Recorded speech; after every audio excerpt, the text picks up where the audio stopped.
All right. Hello, everybody. Hope everybody had a good weekend. Mine was fairly chill, all things considered.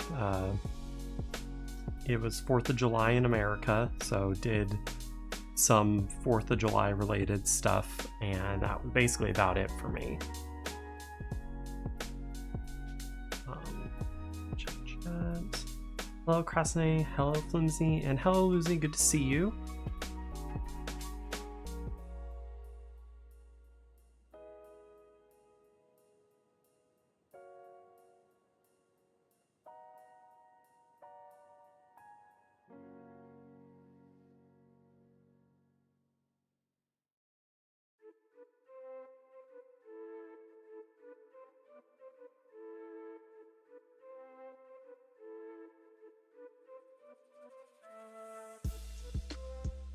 Yeah, it's I think a big reason why I got this commission is that I did draw Mim for one of the patron polls, I think 2 months back. And so I think me drawing Mim led to the person wanting me to draw Mim again.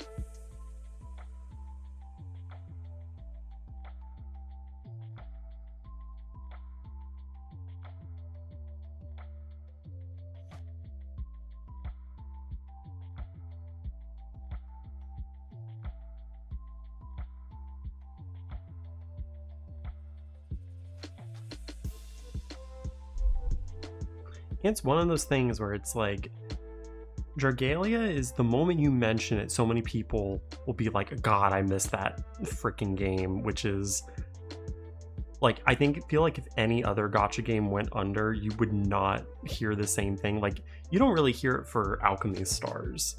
Like, outside of the art design, nobody's like, man, I wish Alchemy Stars was still around.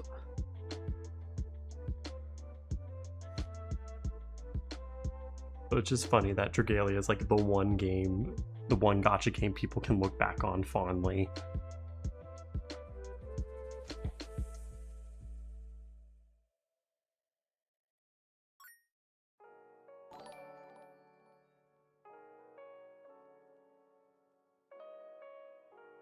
Thank you, Treble Arietta, for the follow. First time to stream, welcome in. Hope you enjoy.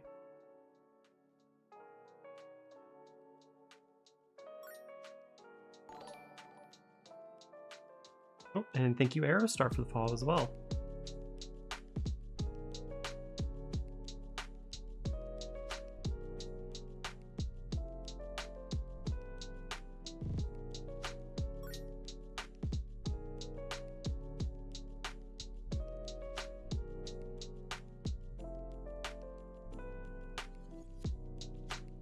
Yeah, no problem. Glad you liked it.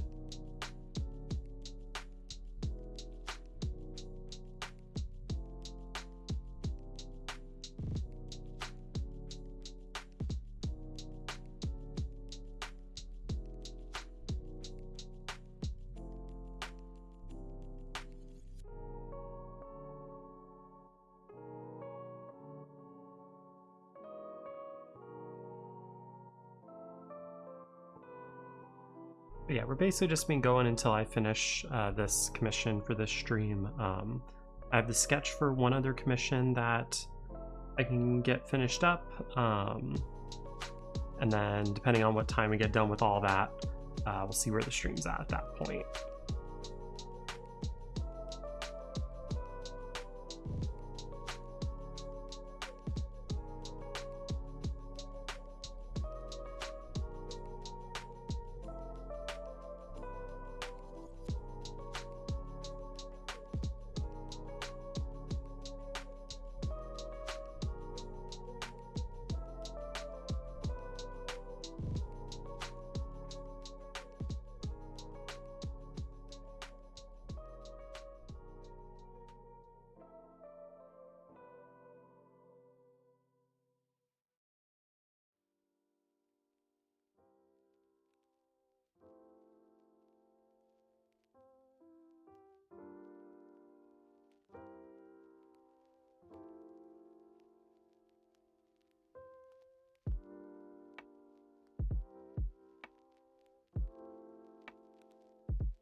Hey, Jojo.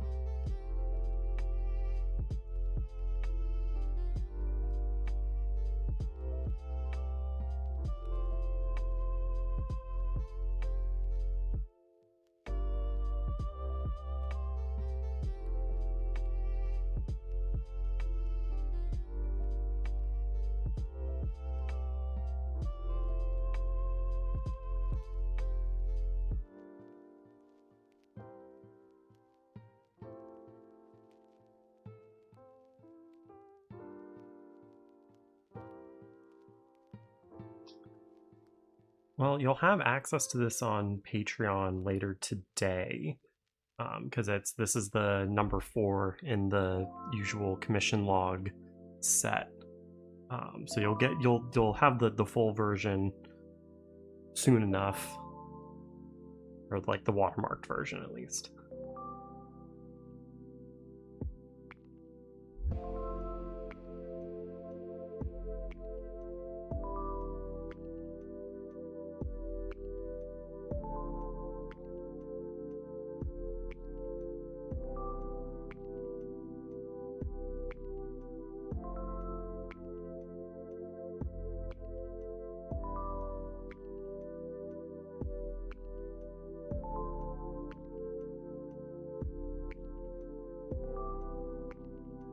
So for like private server versions of gacha games, is it like, do people still like roll for characters, or do you just have access to everything in the game and just kind of do what you want?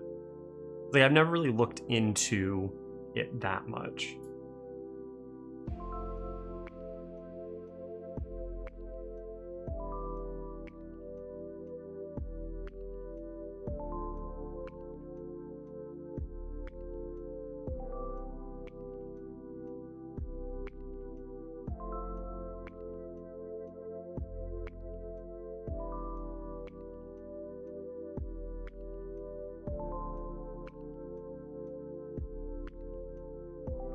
Gotcha.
Oh yeah, I did get back into watching some non-Gundam related anime and shows.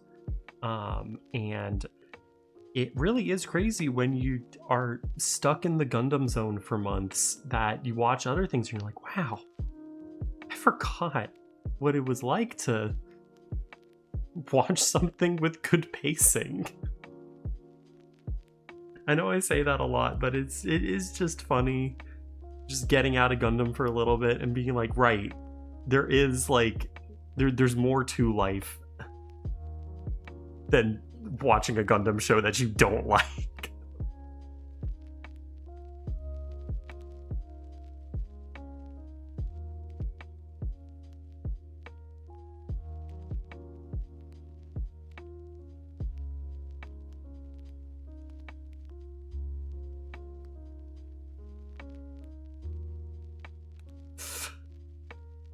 I don't know. Have you watched a lot of Gundam shows, Jojo? Have you watched them? Have you watched like the bad Gundam shows? Because like it's been a while since I've watched a good one. And I know like I'm in like the weird zone with Double O where I'm like I didn't find it that good, but I know I'm in the minority on that. Or not the minority. I'm in like a weird spot where like I've actually watched the show and I don't like it compared to people that haven't watched the show and don't like it because it's an AU in Gundam and that's bad.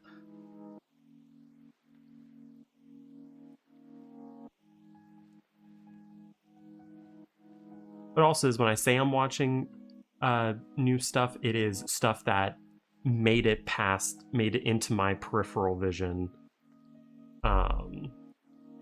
That I'm like, oh, people said this one was good, so I'll give it a shot. And generally that's better than just jumping into the deep end.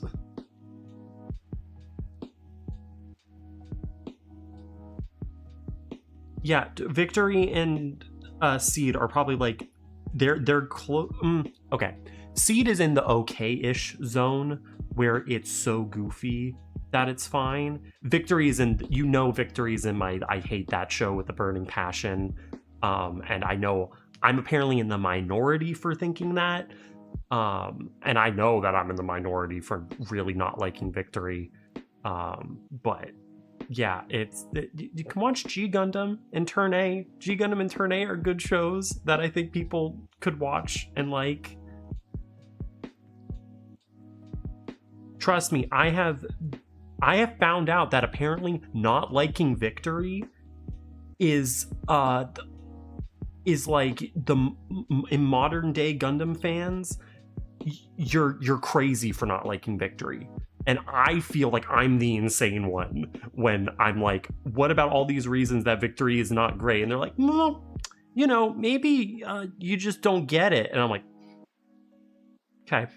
okay, all right, sure. And like, you got to give the show some slack because like Tomino had like there were tons of production issues and Tomino wasn't able to make the show he wanted to make. So like you have to cut it some slack. I'm like, no, I don't. No, I don't. You could say it's a bad show that has tons of problems and that you still enjoy it despite that. That's fine. Because it was like because again, like sometimes I'll get recommended posts from Gundam fans and of course they just happen to be Victory related ones and they're like, yeah, like unlike other UC shows, this one ends on like a melancholic note, where in like a bittersweet note, where not everything's happy at the end, like the other UC shows. And I'm like, okay. Like it's just I don't know. I genuinely I don't know. But yeah, so I started watching see, like that's the thing, is that apparently G Gundam isn't liked, and I'm crazy for thinking it's one of the best ones.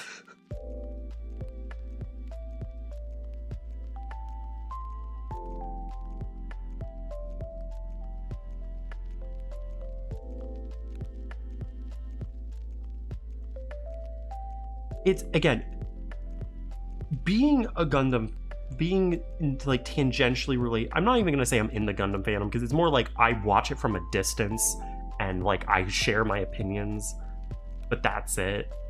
But it is like G Gundam is weird because it's like people will be like, oh, it's like nobody likes G Gundam, and I'm like, literally everybody I talk to likes G Gundam, but I think it's just the people I talk to are just not that deep into Gundam to the extent that some people are. And so I'm not inundated in that side of the fandom that hates G Gundam.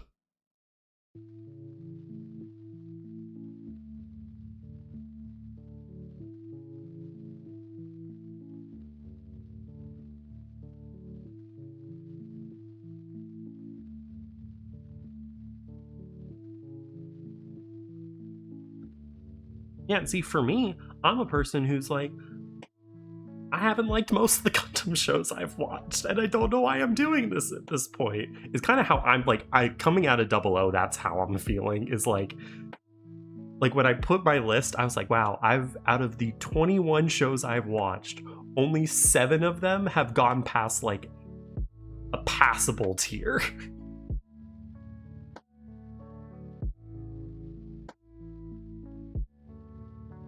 And so it's just like, man, I don't think I don't know if Gundam's actually that good when I put it like that. But again, I know there's like stuff like Seed that I am not that high on, and when I see people be like, "Oh, Seed Destiny is great," I'm like, I don't understand you people. I don't get it.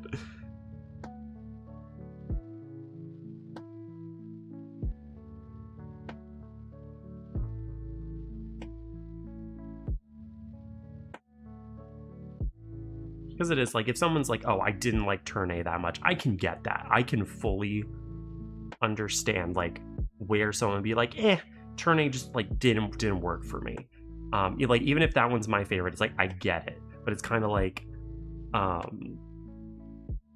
once I get into like the ones that I don't like, it starts being like, I don't get how people like it.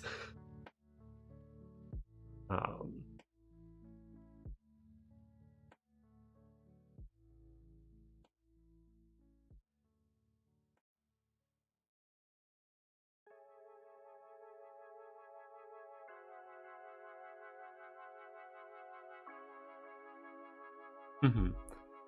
And again, it's like I've seen like a lot of people that like have varying opinions on like Zeta. Like, I'll see people that are like, oh my gosh, Zeta is like one of the best shows I've ever seen, and other people that are like, Zeta is one of the worst Gundam shows.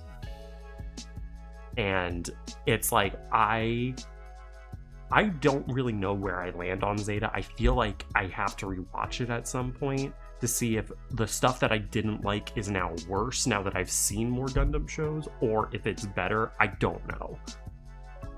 Because I had like a lot of problems with it, and then it was like I watched Double Zeta and then got into the 90s Gauntlet. I'm like, maybe I was too harsh on my problems with Zeta. It's kind of like, it's like, yeah, it was problems, it was bad, but like I enjoyed watching it, and there was so much that I didn't.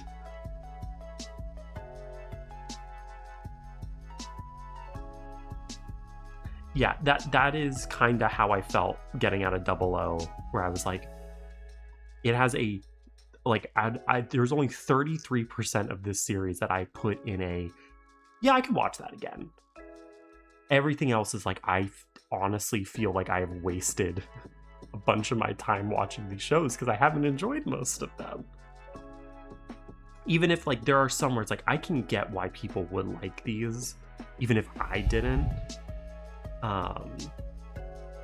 But there are like specific ones like Victor where I'm like, no. It's like, nope. No, I'm not understanding you. I just can't.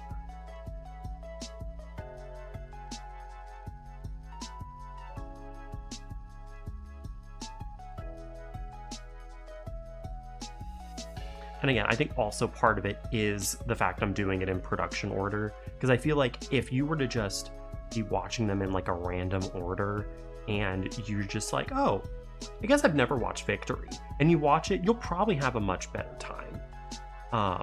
But it is just like the early 90s is so rough for Gundam that it is a gauntlet. No, Unicorn is next in the stuff I'm doing, and that's why I'm taking a break, because I feel like on the off chance I don't like Unicorn, I think it's gonna hurt me in a way that I'm not gonna be able to recover from.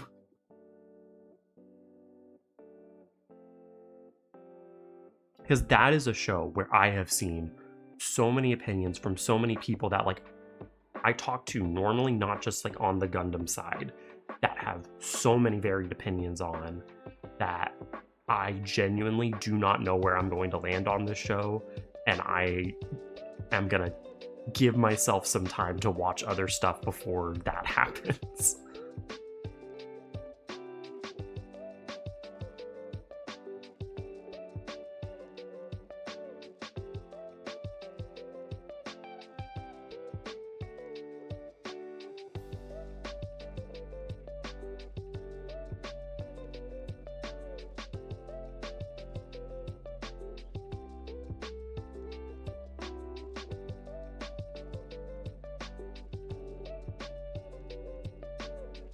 Yeah, with Gundam, it's like really, it's watch first Gundam, and then just like if somebody's like, oh, I think you'll like this show because it's like it has X in it, that'll generally be fine, rather than trying to watch it in like a specific order or watching it for the continuity.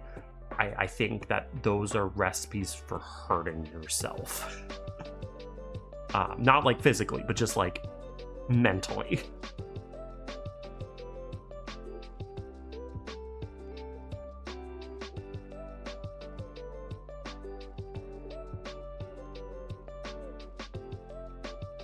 But yeah,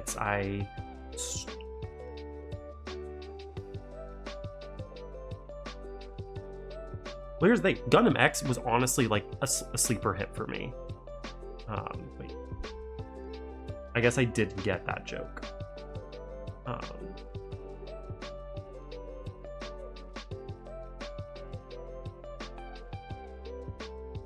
See, like the thing is I can't be like, oh, the side UC stuff is better than the main stuff, because 0083 and 08 MS are not my favorites.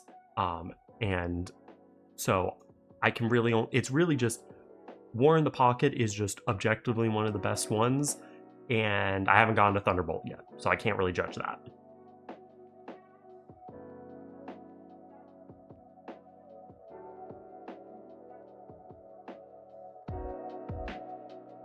No, I don't think it's amazing. I think it's sad more than anything else.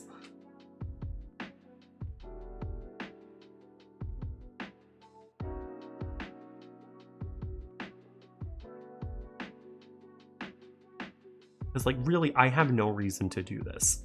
I have no reason to do this.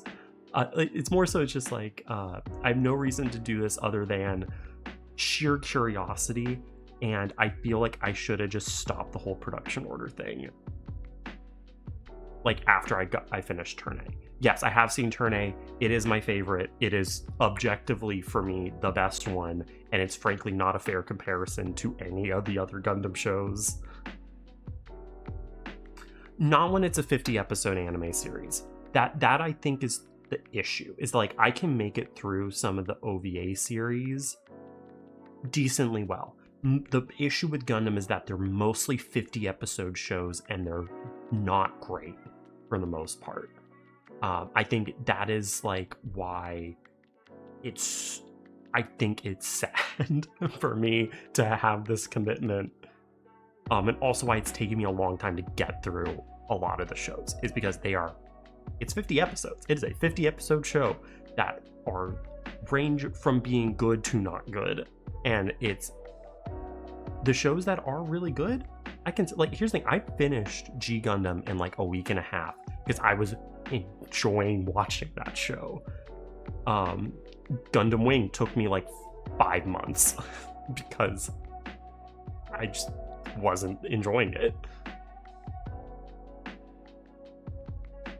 It's also one of those things like people being like, oh, I wish they made more 50-episode animes. I'm like, or 50-episode original animes like they used to. I'm like, no, you don't. No, you don't. No, you don't. There's a reason why that died off. It's because most of the time they had to fill the episodes with just some random stuff to fill time, and you just don't remember that that's what they had to do. That is also true, is that the only ones that people remember are the ones that were the exceptions to the rule.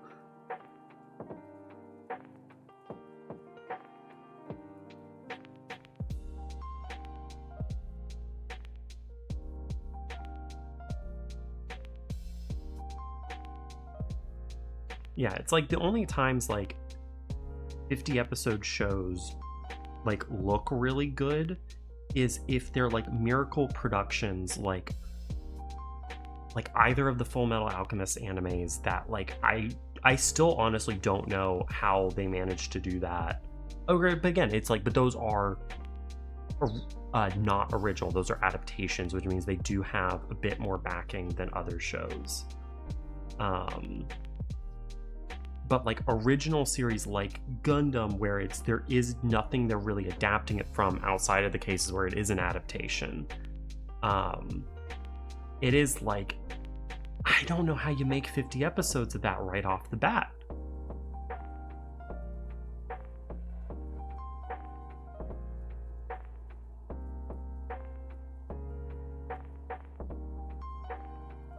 Well, that's the thing, is that filler is not, it depends what the filler is. If the filler is filler or if it's filler. Because if a filler is just, God, guys, we need to have a fight this episode because we gotta sell this toy, or we gotta introduce a new design that we can make a toy of eventually. That's not good. And it's like filler is not just characters doing stuff on their off time. Filler is stuff they're implementing to pad out an episode so they can fill the runtime with something. And that's also like side grade. It's like people consider filler to just be characters doing stuff in their off time that's not progressing the plot. That's not the filler I'm talking about. That's an issue. The filler that is a problem is stuff that is just there to, again, like that is, the definition gets hazy because it is like, well, what determines what filler is like that kind of filler? That's hard. There isn't a definitive answer, but like, again, for fully original shows, it's very hard to say what is filler because there's stuff that they're cutting or just using to pad time, but it is like, in a Gundam show's case, it's when like a fight has no lasting consequences. It just happens for the sake of having a fight that episode. And then the characters are just back at the same spot where they started, and it's not going to be brought up again. That's filler in the terms of a Gundam show, and a lot of them have that happen. That was like kind of my issue with 00 Season 2, was that a lot of the fights in it, or not even the fights, just the scenes in general, had characters just kind of going around in a circle, and then they were just kind of back to where they started.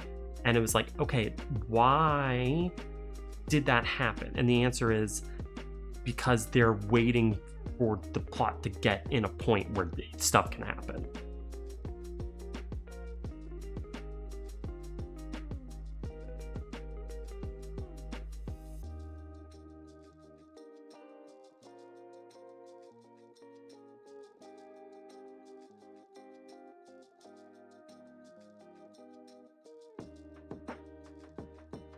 Yeah, it's like there are special cases because it's like what's like the one filler arc from the One Piece anime that everybody says is good. I think it's like G7, G9, whichever one it was. It happens like right after Skypiea in the anime. That one's good because it's just the characters are goofing off with very low stakes, and it's just kind of like a charming storyline that they just kind of did. But it's also not wasting your time.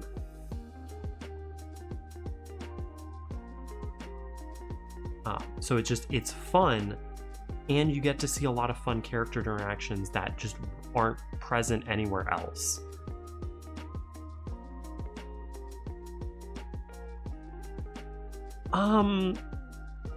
That's a hard question because it's something being episodic is yes and no. It depends on the show for sure, but especially the longer 50 episode shows would generally be more, here's what's happening this episode. Because they had 50 episodes to kill. And again, it depends, like, are they adapting a manga or are they an original thing? Because it is that, like, a lot of original series will tend to be more episodic because unless they're very direct in their narrative, they have a lot of time to kill, and it's not like they're having to follow anything.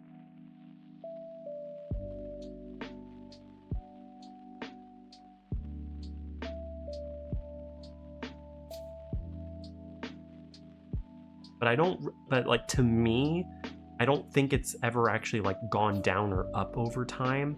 I think it's just you probably just hear less about it just because there's too much being released for everything to break through to like the general conversations.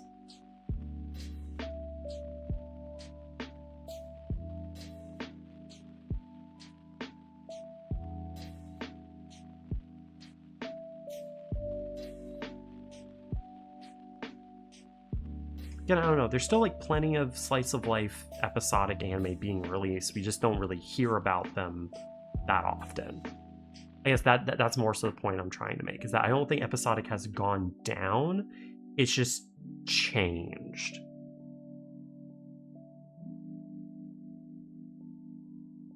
I think also like part of it is another big part of it in terms of like shonen series is because more shows, I think, like kind of what JoJo is saying, that like more shows have adopted the core or like 12 episode structure, so they have more time for the anime to get behind the manga, and they're not doing 50 100 plus episode runs for weeks on end where they don't have time to really plan out like, well, what are we going to do when we get to this point in the manga? They don't have to worry about that.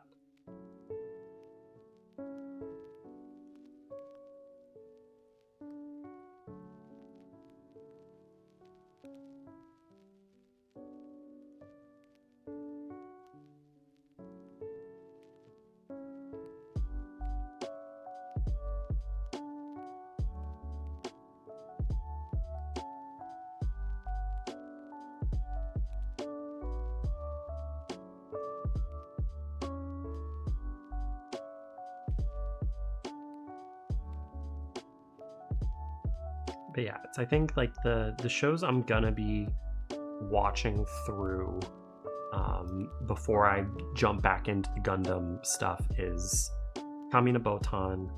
Oh God, what's the new one by the Full Metal Alchemist author that I cannot remember? Daemons of the Shadow Realm. That one. I started watching that one today. I really enjoy Full Metal Alchemist, so this is just I like Hiromu Arakawa's style of writing already, and this is just more of that, so I'm enjoying that. And Smoking Behind the Convenience Store are like the three animes that like I'm gonna watch through those. That's gonna be my palate cleanser, and then I'm probably gonna watch The Bear season 5. I have not heard a single thing about that one, and so that is both either a good thing or a bad thing. Don't know.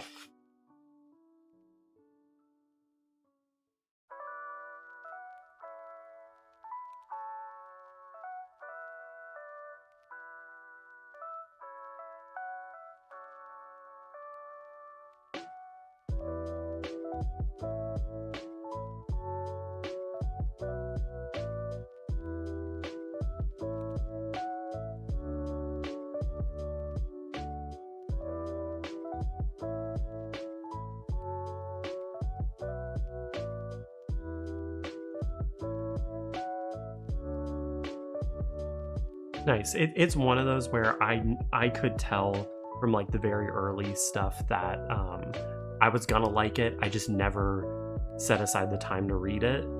So there's a good chance that once I'm done with whatever's available in the anime, I start reading it. Because I like slice of life series like this. I need to catch up with Skip and Loafer because I haven't read any of that in like a year and a half, and I miss it.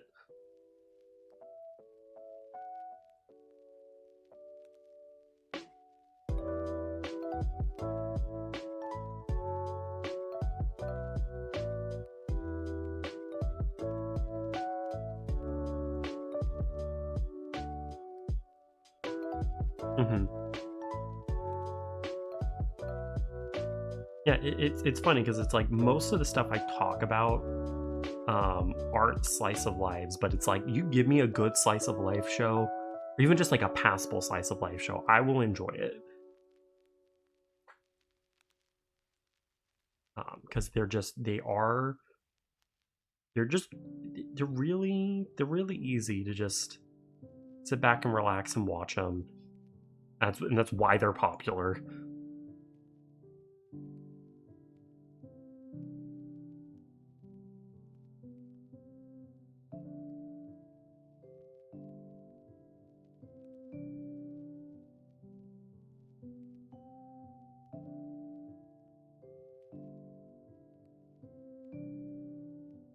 I also do have ReZero because I haven't watched season 3 or the newest, or obviously if I haven't watched, I think it was season 3 that I haven't watched, and then whatever the new stuff is. So that one's also one that I want to get back to, but I think that one will at least be post Unicorn, just because that is 50, it's gonna be 50-ish episodes by the time I get to it.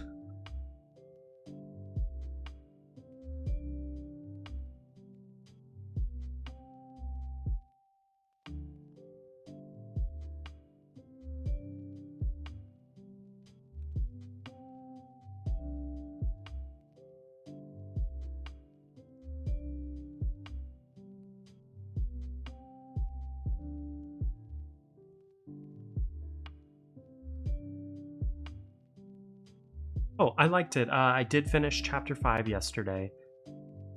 I really enjoyed it. It is probably, like, I kind of mentioned it a little bit in some of my posts, but it was like the first chapter of Deltarune that I actually like enjoyed playing as a video game. Thank you. And since probably have people that don't want to be spoiled, I'm not really going to say much more than that.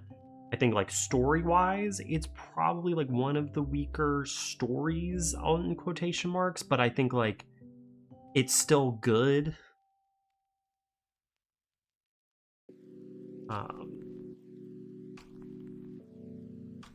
But yeah, that's about as much as I'll say.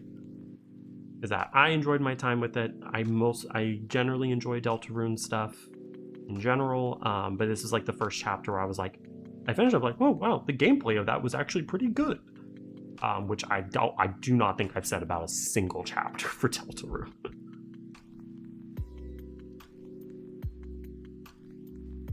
And that is not to say I don't like Deltarune's gameplay. It's just like, it's fine. It's good. It's fine. It's good. It's fine.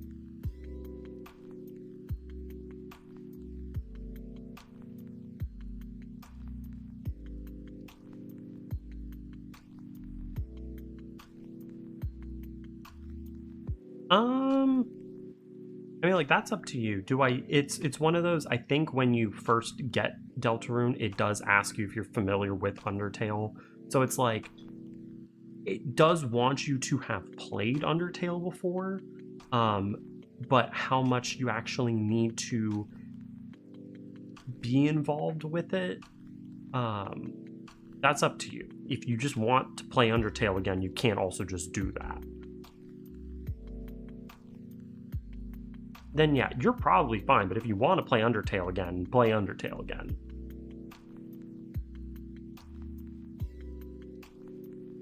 Again, it's still in that weird thing where it's not really a sequel to Undertale, it's just kind of like Undertale is the prototype for Deltarune, and that's still just how it is. Whether or not there's actually like any legitimate thing that's going to come out of the connections between the two, who knows?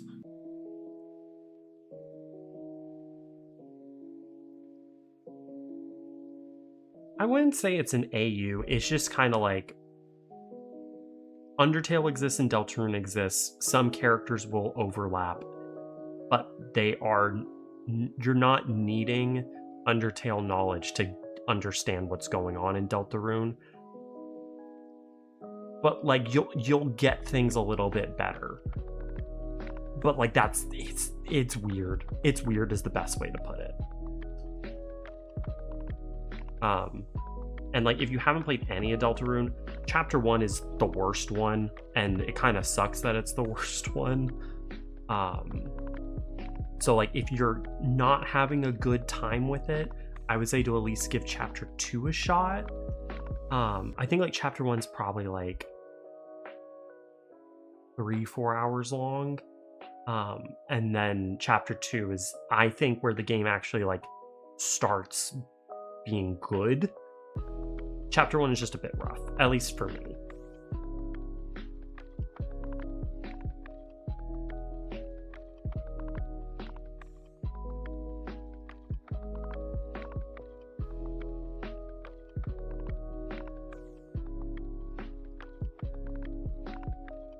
Well, hey, you can't just wait until they're all out. That is an option.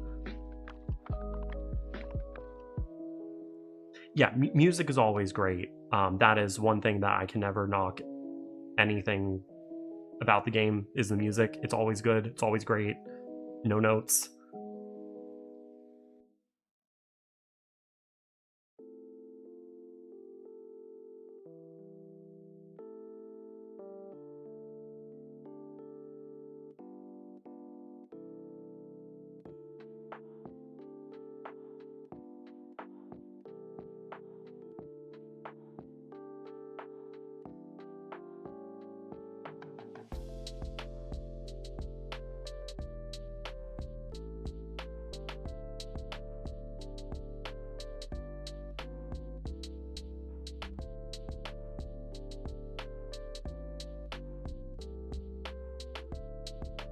Yeah, I think that like the battle mechanics in the game are good.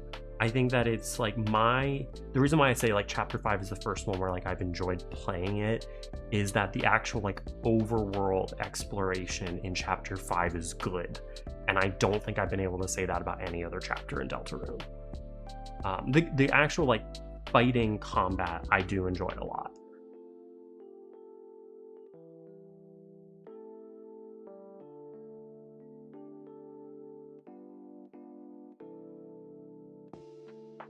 Because I think like it can be hard without being overtly punishingly difficult, and I think that's good.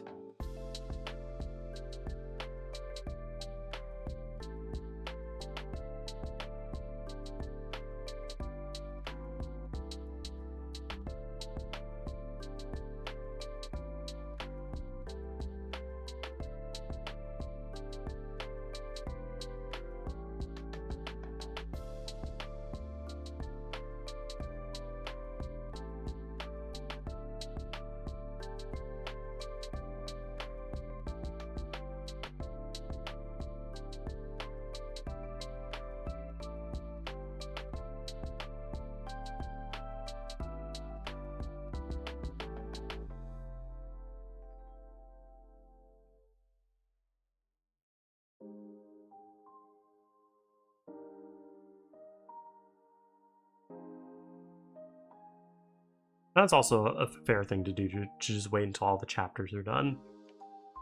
The only thing is that unlike when chapter 4 released, excuse me, when chapter 4 released and you finished it, we got a date that chapter 5 was coming in 2026. We did not get that for chapter 5 though, so we do not have like a timeline on when chapter 6 will release. And so that we could be looking at like a 2030 finish, maybe? Who knows? I hope not.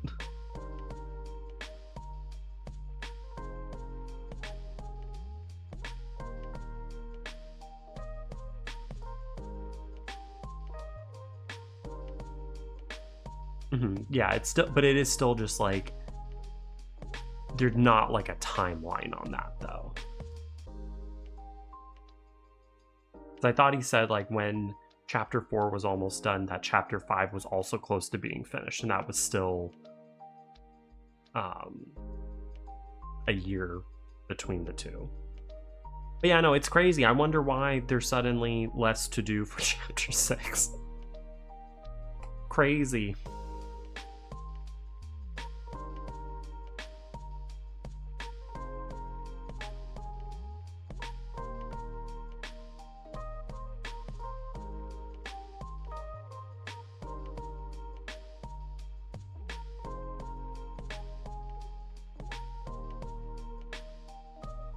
I mean, it's one of those things that's like, it's not like it's a rug pull that the game is taking a long time to finish.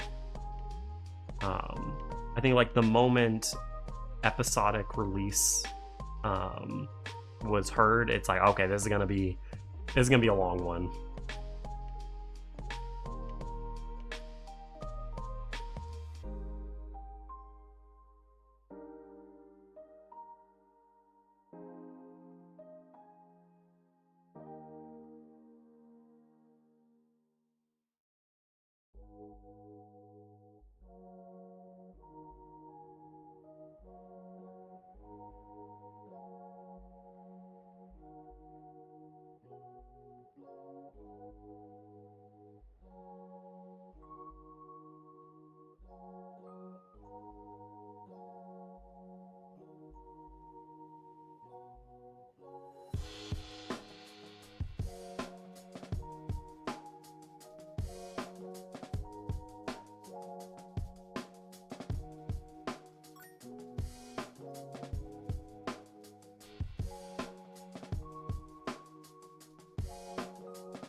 Yeah, I feel like if chapter 2 had released like within a year and then we were getting chapter 5 in 2026, it'd be like, oh my god, what is happening?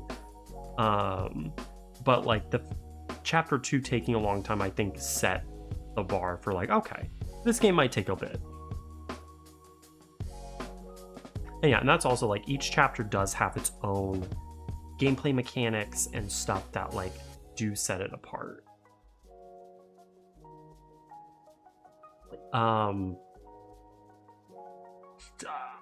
How do I draw them? I draw them, but I know you're asking like, how did I learn to do it? It's just you find a lot of references and you draw them a lot, and you just kind of memory bank that once you've done it enough times. It's not the most helpful answer, but that's generally how my art goes. Is a lot of it is just a lot of practice and drawing stuff over and over again until I figure out how I like to draw it.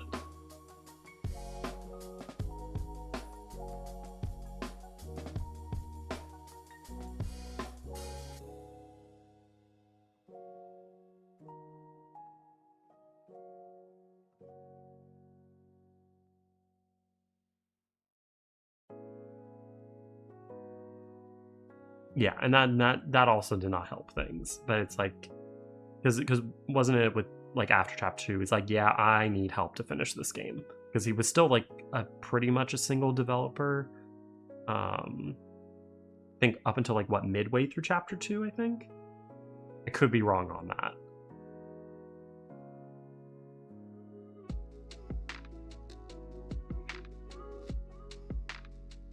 Okay. So yeah, so probably midway in the development of chapter 2.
Oh, trust me, I was I am always worried about international shipments, because I just am like, it is.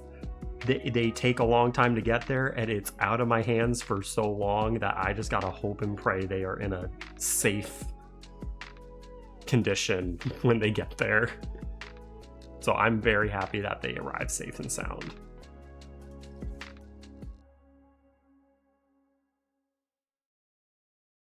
I believe yours is supposed to come today. So hang on, I can actually probably look at it now.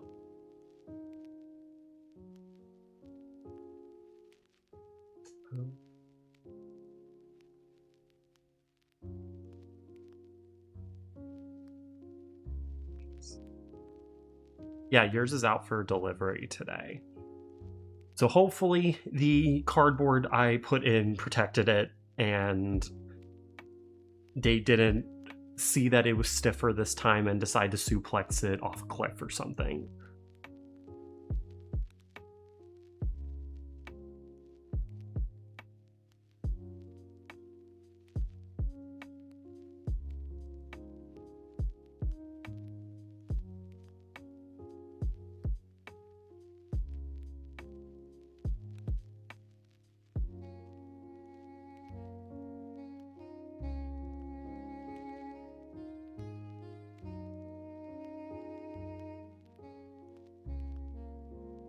But yeah, because that is should have done it sooner, but after drafts prints got damaged, I decided to just start putting some like cardboard filler in the packages to protect them a bit more. But who knows if that'll work. Okay, an ad break is going on right now. Oh no, ad starts in... Okay, never mind. Misread that.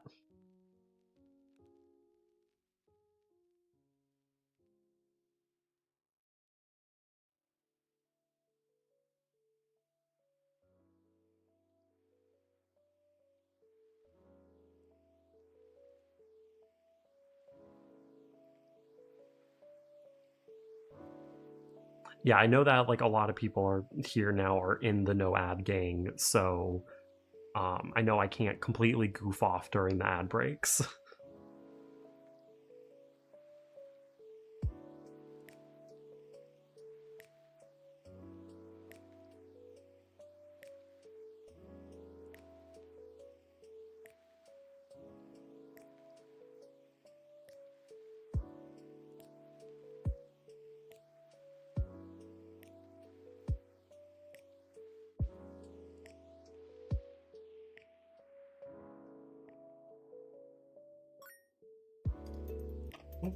Thank you, Art and Chicken, for the follow. First time the stream, welcome in. Hope you enjoy.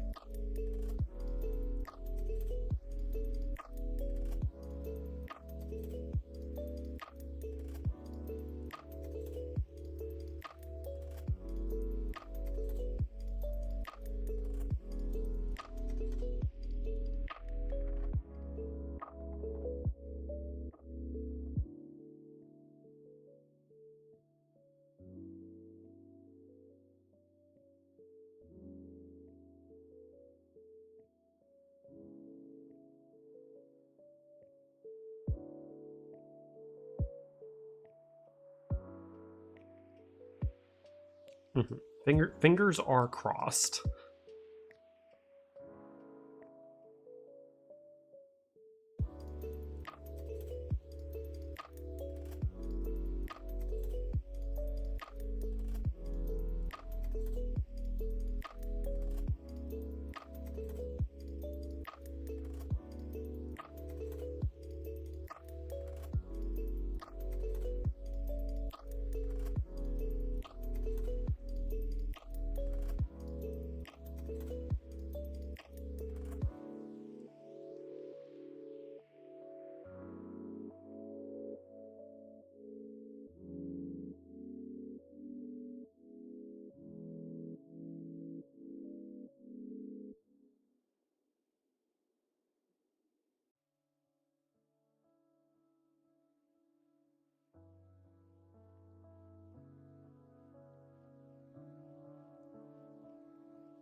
some random people from random servers that message me about commissioning art from... Like they're asking you to commission them?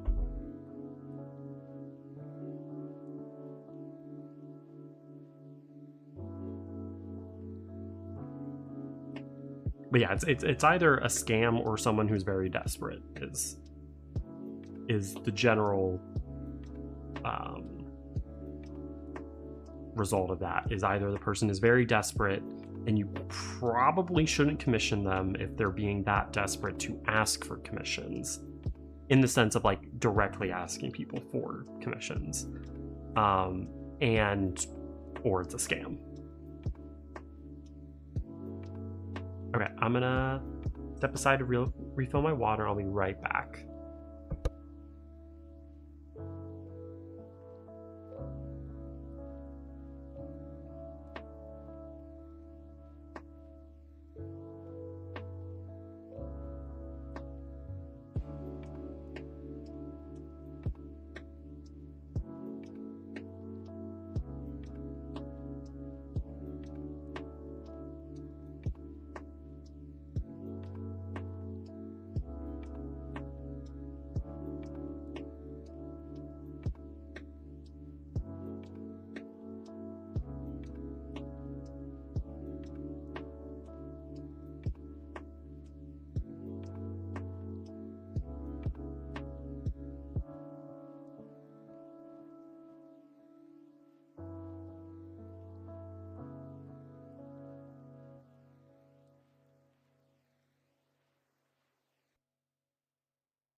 Okay, I'm back. Hang on, what happened? Huh.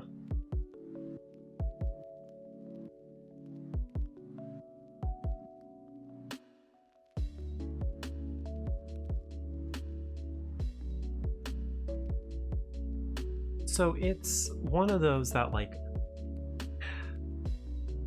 it's like when like I will say like, oh, I want to draw X, and I'll get replies saying like, it's like, oh, well, I can draw X for you, and like the person's account is legit. It's like they are a real person, but it's kind of like there is something off, and I don't know. Oh, in that case, it is probably either they're tracing or they are using AI and using AI like painting over AI to make works in progress pictures.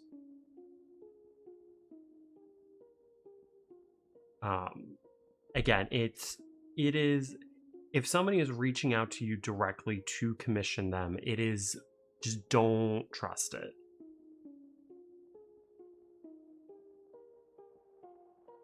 Yeah, that is, regardless of if it's a real person or not, don't trust that. Regardless, unless it is like an artist that you know and you already follow, do not trust it.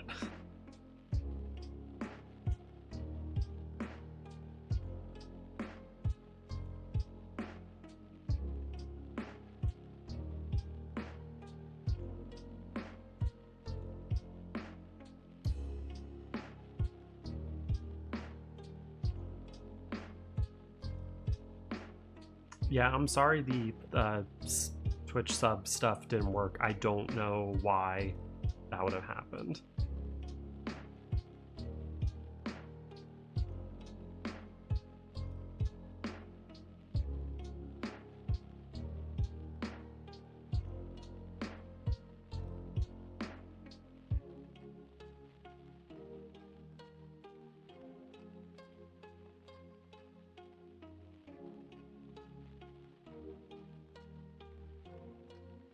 Yeah, and like it sucks. It sucks saying that like if somebody is reaching out directly to people, it's also not a good sign. But that's like it is just it's I guess it's not like proper etiquette to do that. Because it's like if someone wants to commission you, that they'll do it of their own free will. They're not gonna do it because you ask them to. You know, it's like I don't know.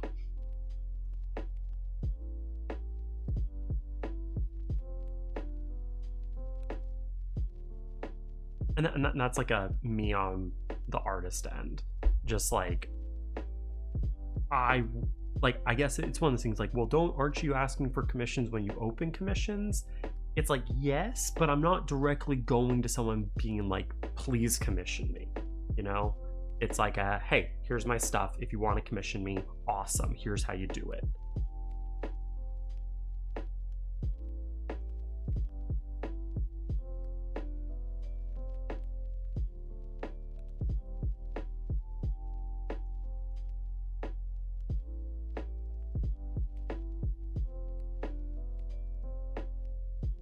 Again, it's most likely they are a real person. It's just you can't be like, I wouldn't be too trusting of it, but I'm also very what's the word? Very, I guess, guarded. I'm guarded. That like I'm untrustworthy of random strangers on the internet, regardless of how human they seem. Oh yeah, if you have a relationship with the person, go ahead. It's just like if it's someone that you have never talked to being like, please commission me, it's like nope, don't want that.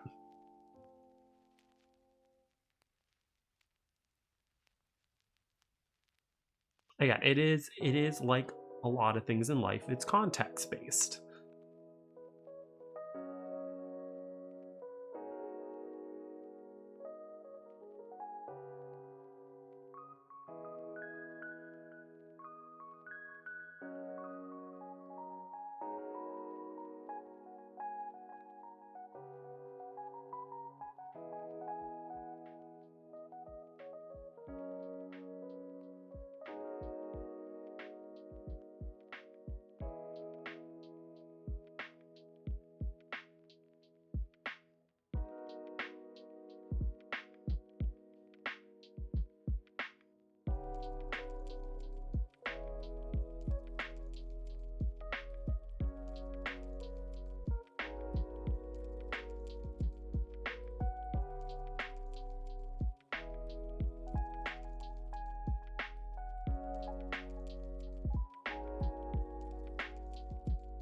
I mean, there is also a fair amount of luck in it,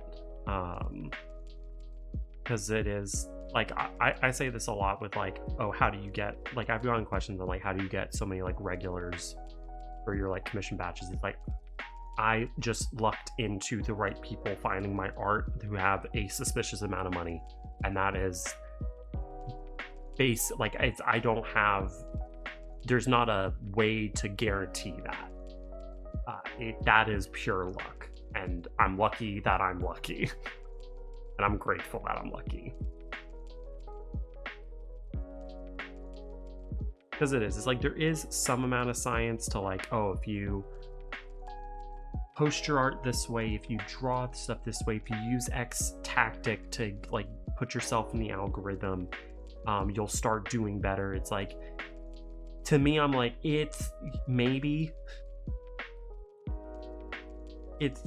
it's like, yeah, if you're posting art every day and you're drawing popular stuff, and you have a good art style, you're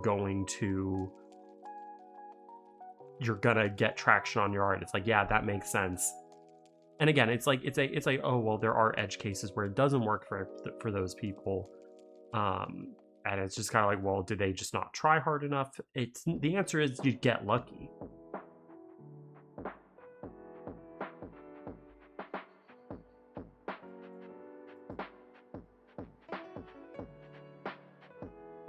See, like for me, so here again, this is from my perspective. I don't feel like I draw popular stuff in the sense of stuff that's currently relevant. I think I just kind of draw whatever I want, and sometimes it hits a certain group of people the right way.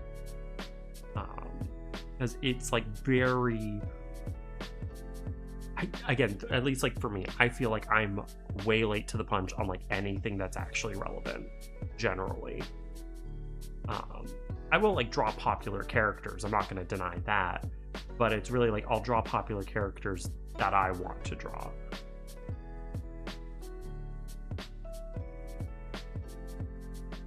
Oh, gotcha. I thought you were saying it in reference to like why I got like clients and stuff. I'm like, I don't think, but yeah, it's like drawing popular stuff is a way to do it. I just think that in my experience from seeing other artists is that if all you're drawing is popular stuff that's like culturally relevant at the time, you're gonna burn out somehow. Just because it's hard to keep up with that.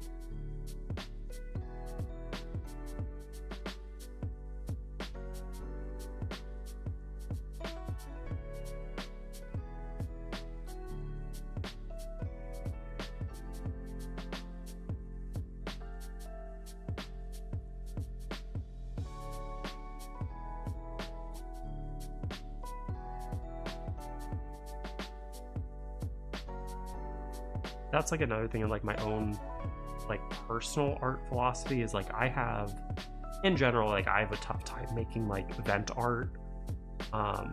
It like that kind of, I've never been able to do good with that kind of stuff. It's just I personally am like I have an easier time making stuff that makes me feel joy, and event art just never really worked for me. But like I see like some artists being like, oh, like spite and anger like towards specific people is like a great motivator for getting art done, and I would agree to that, but I feel like it can't be the only thing that's fueling your art, because then it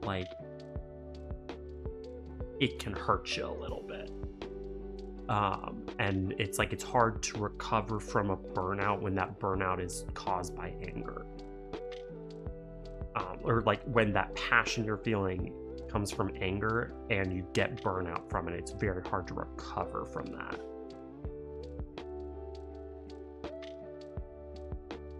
Anyway, that's like a total side grade to the topic at hand.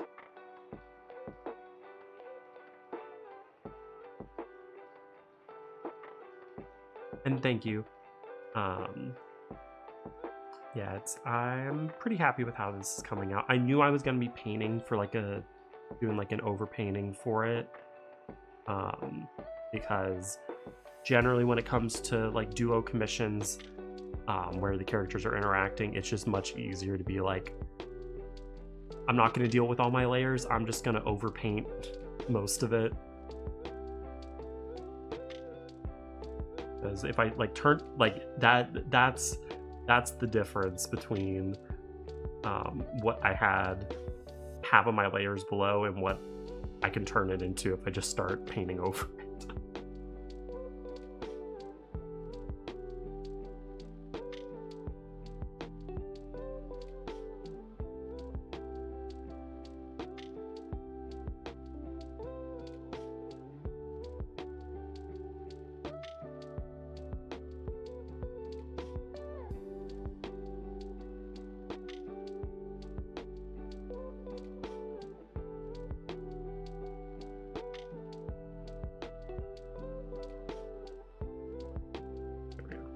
How do I draw?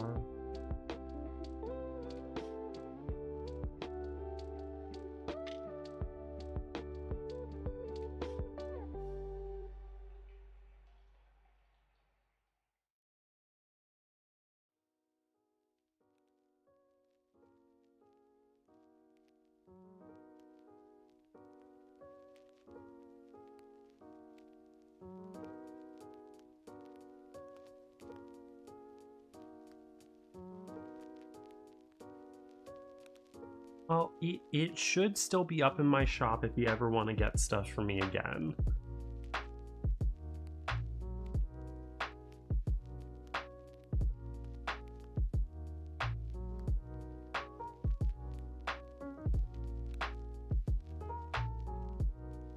Your last message was, if my motivation is anything that isn't just love of the game, I'm not going to want to come back after the phase ends. That's the last thing you sent.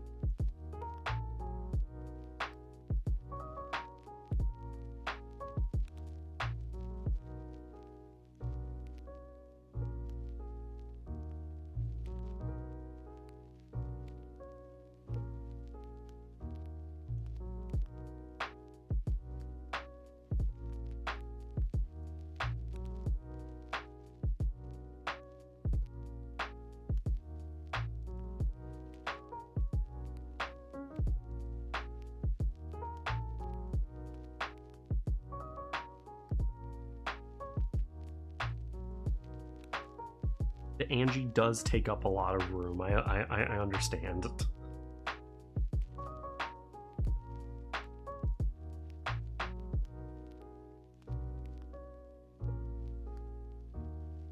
Well, hopefully soon it recovers.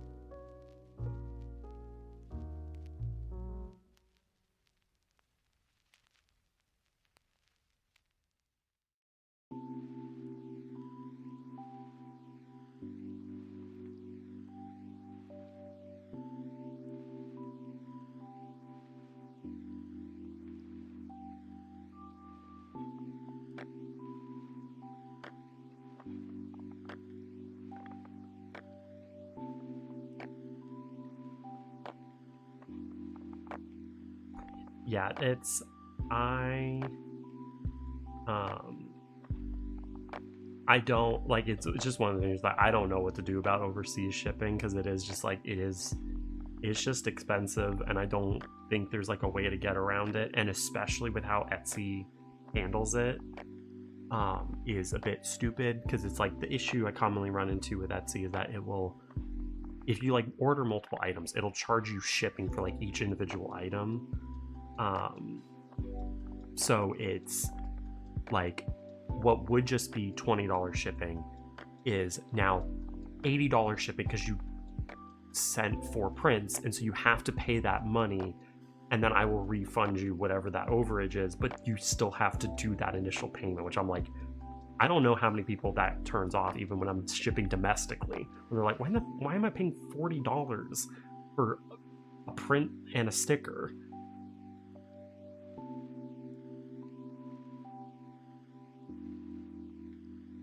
Hey Cal, good to see you. Trust me, it's like, I've looked up, like, is there a way to get around it? And like, their only way to get around it is by using like a shipping profile, but that only works when you're getting prints of the same sizes. And the moment you get a print of a different size that's not in the same shipping profile, it still doesn't separate them. And it's like, or it does separate them into like separate orders, and it's like, why are you like this? And it's like probably my biggest reason on why I do want to eventually make my own shop. And it is that, like, I haven't done it for the longest time, because it's been like, print shop hasn't been like the most profitable thing ever. So it's just kind of like, is it worth it to go through all that trouble to do it? But like, after last month, if that like keeps up when I put out like a new like print order and stuff, I don't know, it could happen this year. It wouldn't change anything for the shipping prices, but I think a self-made site would at least not have the issue of it charging you for shipping multiple times.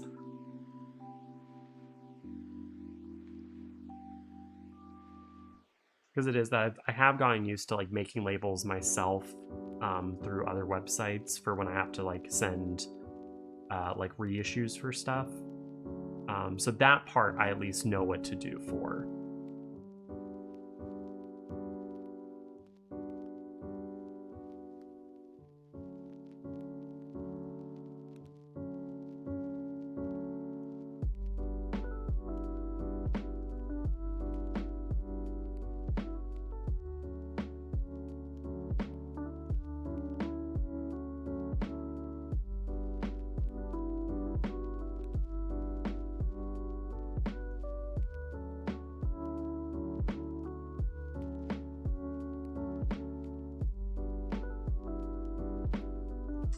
I did consider Imprint, and like the thing is that the cost breakdown of it, it is funny that like working with Etsy, I basically I'm getting a little bit more out of Etsy than I would Imprint, because Imprint takes a full 50% of what you make. And so when I was like first trying to figure out what I wanted to do, if I want to do Etsy or if I wanted to do Imprint, it was like that was like the big decide factor. Now,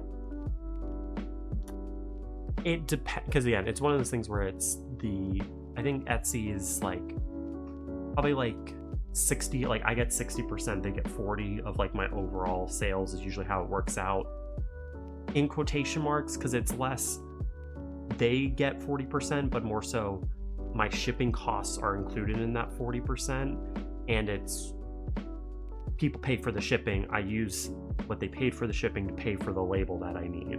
So it's kind of like they're not actually getting that money, it's just money that I'm using for something else. But with Imprint, it's also like I like doing the like thank you note cards. If I were to do Imprint, I can't do that. And I feel like that is part of like the personal touches that I like doing, even if it does mean that like it takes stuff longer to do. It's just a little thing I like doing for the people that get my prints.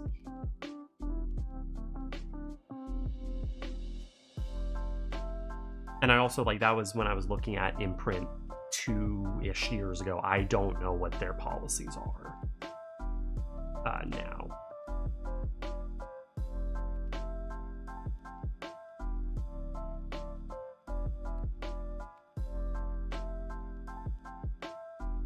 But again, like it would be a lot easier because it could just be I get a print done and I put it up on the Imprint instead of doing, because it's like right now I do like I usually get like a set of like 6-ish prints, either new ones or ones I need to restock, and that's usually I'll do like those once a month-ish. So like it would cut out on that, but it's not that big of a deal really. I think like the biggest issue is just the inventory space. Is it can get kind of messy when I'm dealing with like a lot of prints at once, but otherwise it's not that big of a problem.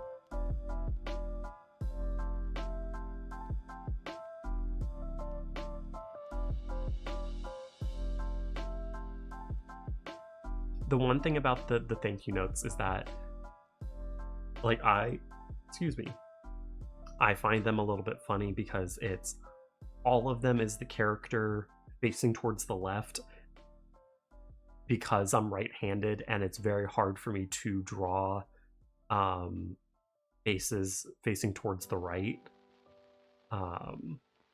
And so it's like all the cards are, the character is facing the same direction, but I don't think anyone's really being particular about that. I hope not, at least. So yeah, you can message me if you want to be put on the wait list. But for patrons, you get early access to the form anyway. So it would just happen like it did this time, where I'll send you the form directly when I open up again, so you don't have to be on the lookout for a post. But otherwise, yeah, you just kind of let me know that you're interested. It doesn't get you like any more priority than it already did.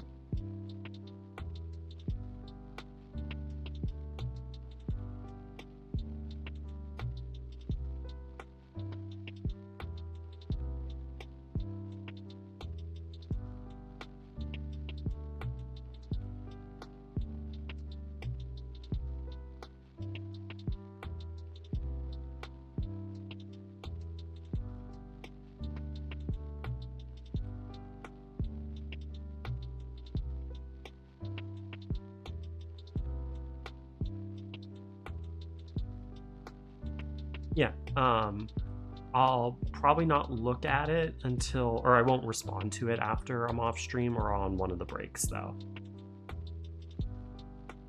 I mean, it is the format for how I draw them, but it's more for my own shortcomings than it is intentional. Okay, gotcha.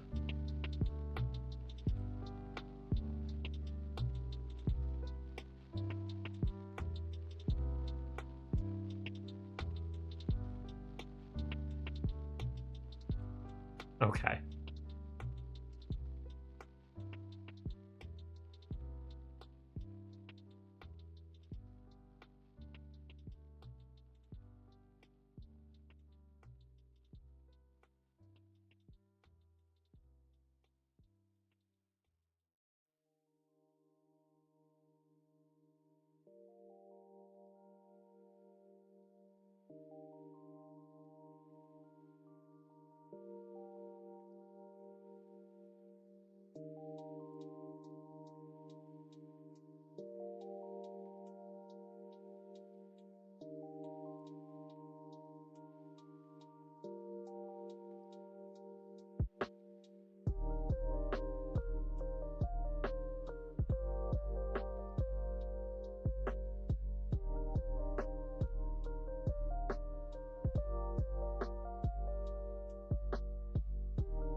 Yeah, I think also like a funny thing with the thank you notes is that especially when I have to do like a lot of them at once, you really like I see how inconsistent I am when drawing the same character multiple times. I think that's like part of the charm, because it is that like I do these in usually like one go. If it comes out really bad, I don't send them. I'll just make a new one. But generally, it's like I just kind of be like, all right, let's just draw this character real quick, and however it looks is however it looks.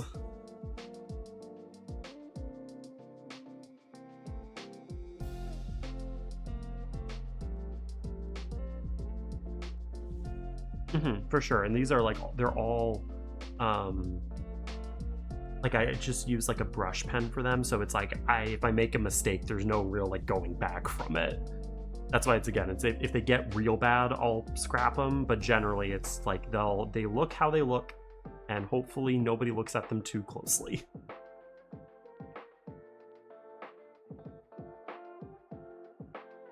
And that's part of the reason why it's okay, not like that, not like that. That's kind of the reason why it's like I don't want to like do an imprint or something, because I feel like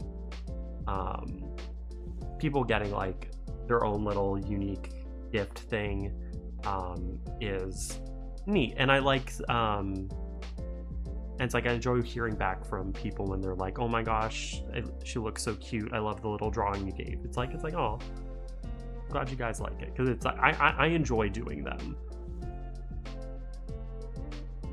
I think it's like initially I was doing it as a way to give me like chibi practice, and then I just barely draw chibis already, so it didn't really change anything on that front.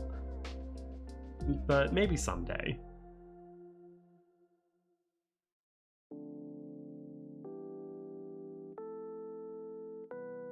It's like I know my sister said she wants me to see if I can do the in the like recent Megatron piece, how like all the Decepticons had like the little like speech bubbles on that one. She said like you could just make all those speech bubbles into stickers, and I was like, Oh, I could. People would probably like that. Like, I think I would have to make like a separate one for Megatron, but that would be like a sticker sheet or something.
Thank you, thank you.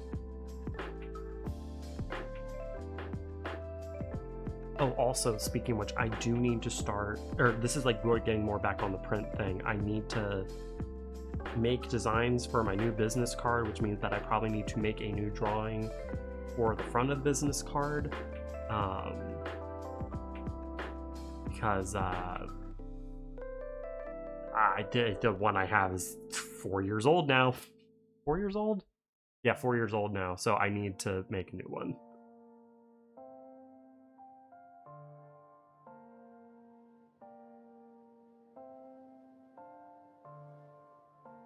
See, that's the thing, is do I go with current blue-haired girl, or do I make another one-off just for this one drawing?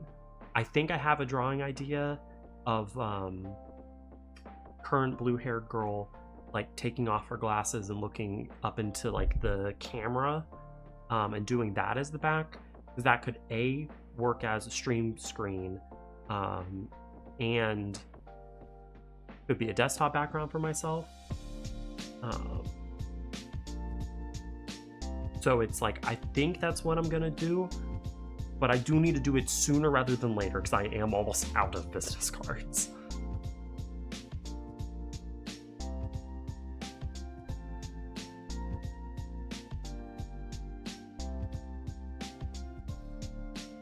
And I think like the back of the business card, I think would still have, like my old one, it had this like shattered like window pane effect where it had like multiple pieces of mine, all being shown off on the back of the card. I think I'm still probably going to keep with that because I like that kind of design. I just need to see how much art I have that I can actually use for it.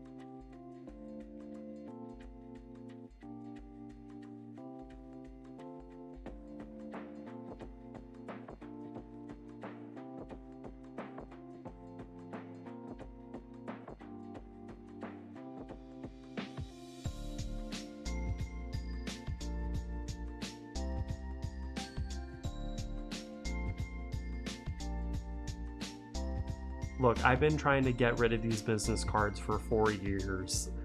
It's not like it's been going great.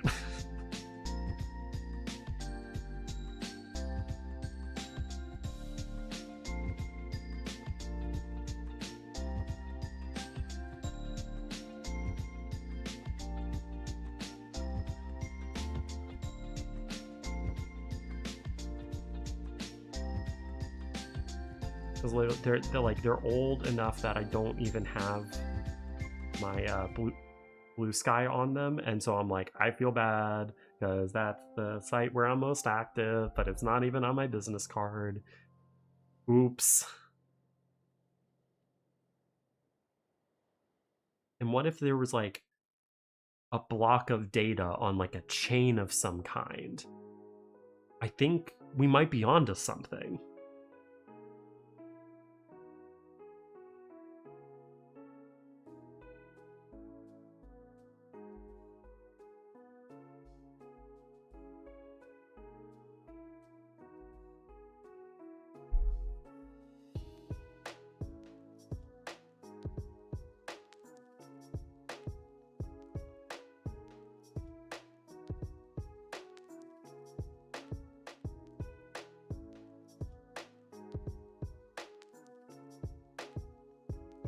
send them like a QR code that's like, hey, if you want to print my business card, bring this to your local UPS store.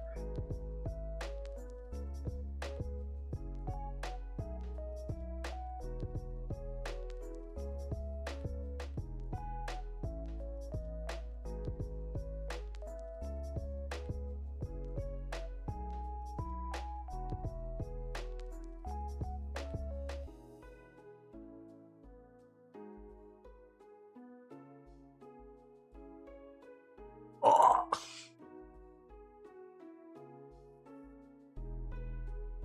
Say that again.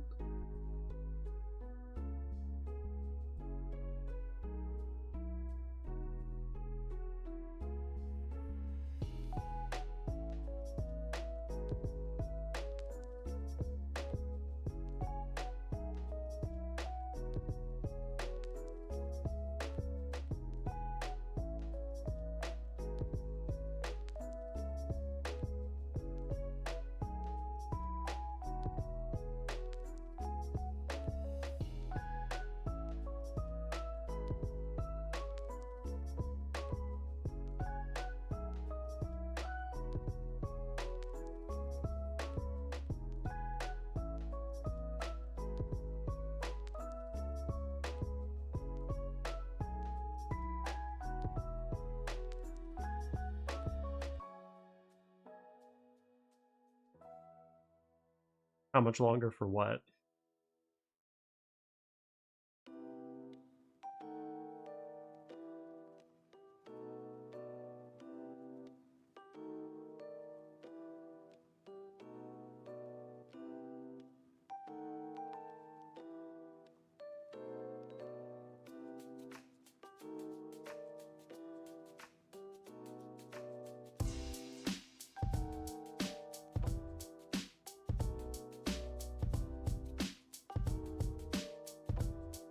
You're what?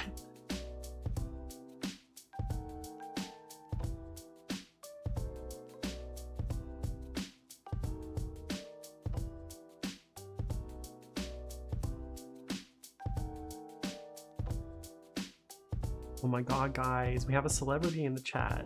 It's WD Gaster.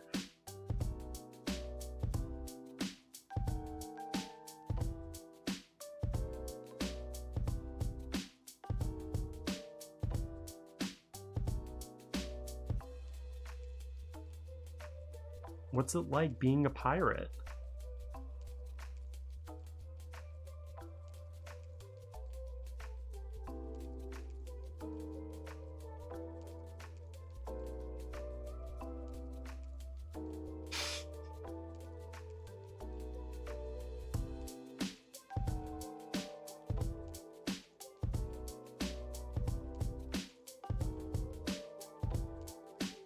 I mean, he has the hands to do beware the man who speaks in hands.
I did not hear about that one.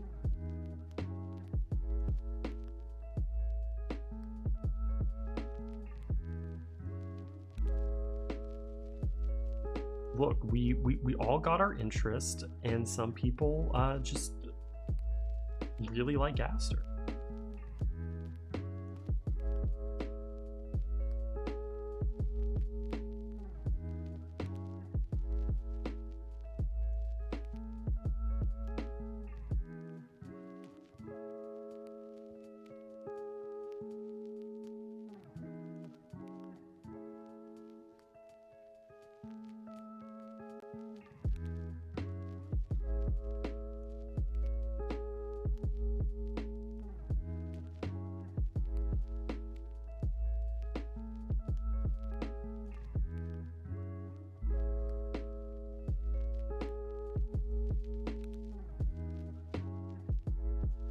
Wait, so you did just make that up, or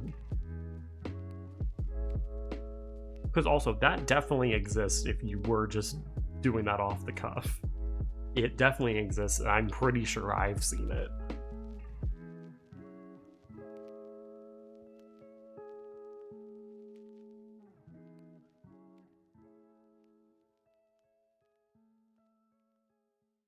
See, I believed you, so I don't doubt anything in this world.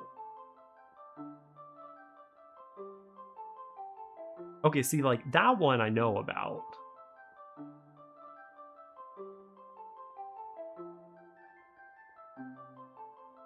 And again, the Pope was given to, Undertale, so who knows? Maybe it disseminated down into other parts of Italian society.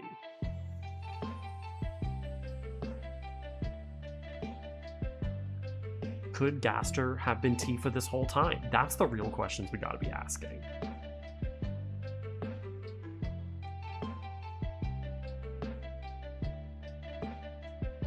Chapter 7 comes, it's like, finally, we made it into the bunker, and we're finally gonna figure out who's behind all of this.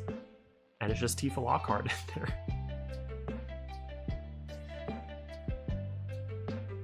Don't worry about it.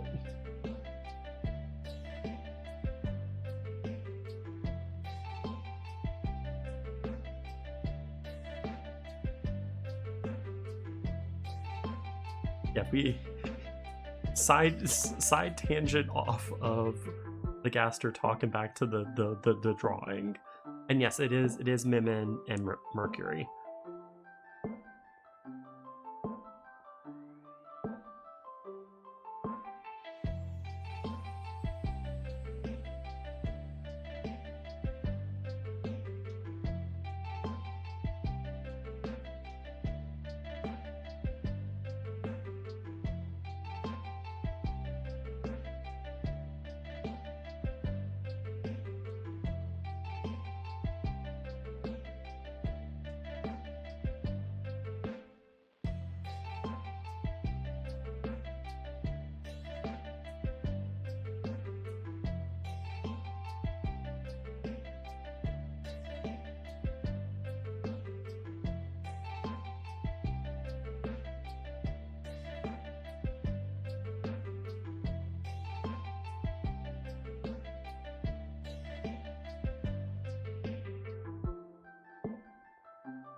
Honestly, I did not know she even had a human form before this commission. But again, I was not really that involved in Dragalia, but I did always like the character designs. So that's definitely why I didn't know she had a human.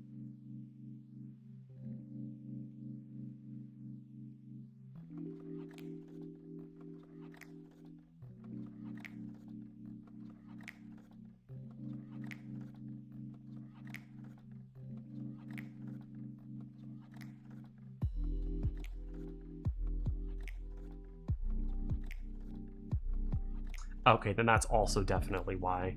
Because it was when Dragalia shut down. I think I was. What year did it shut down? Because it would explain a lot depending on what year specifically it was. Because I knew it had come out. I was playing it like my first year of college.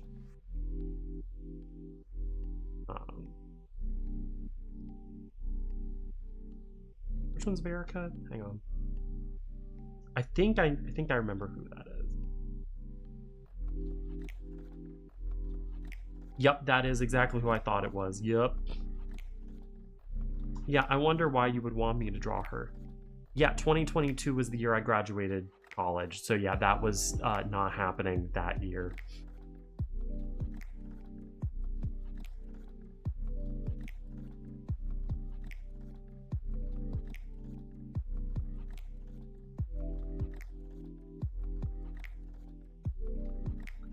Uh-huh, sure, surely.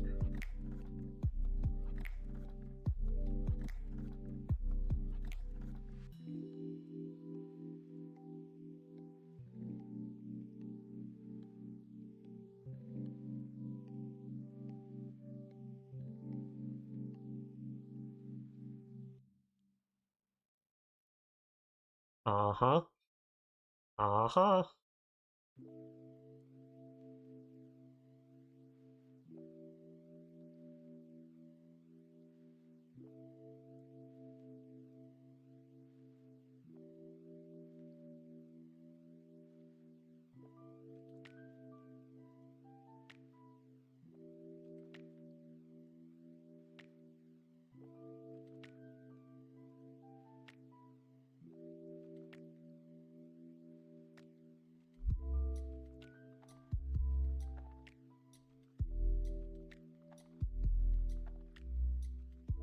I remember there being like this knight captain lady that a lot of people wanted me to draw, and I never got around to it. I think she was like a knight captain. She had black hair.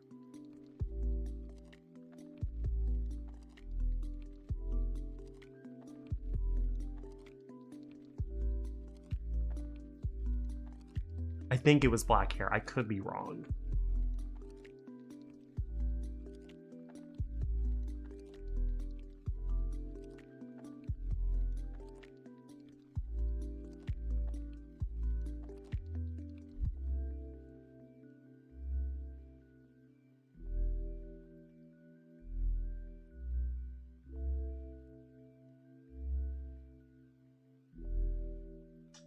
Yeah, tomboy-ish. Tomboy-ish.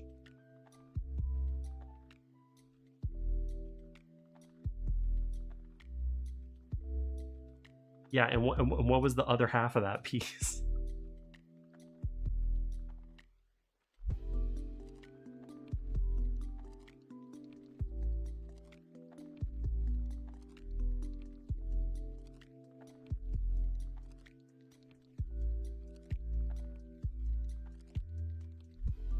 Yes, that is exactly who it was. Yeah, a lot of people wanted me to draw her. I just never got around to it. Who knows? She could make it onto a poll at some point. Yeah, that is her.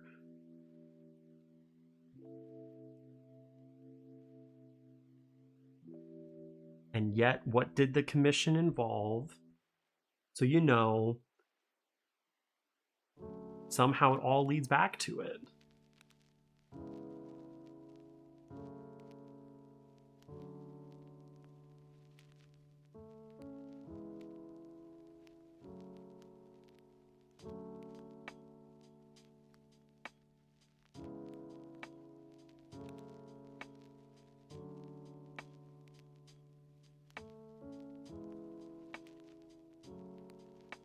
I don't know.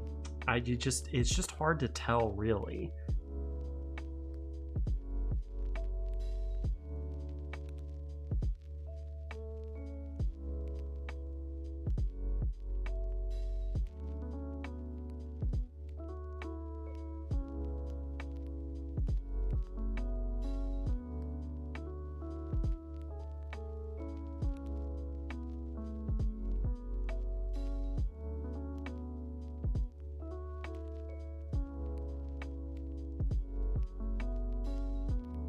You good?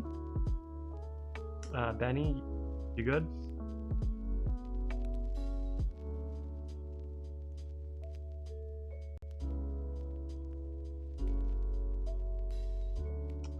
Let me guess, the skin tone is not the correct one.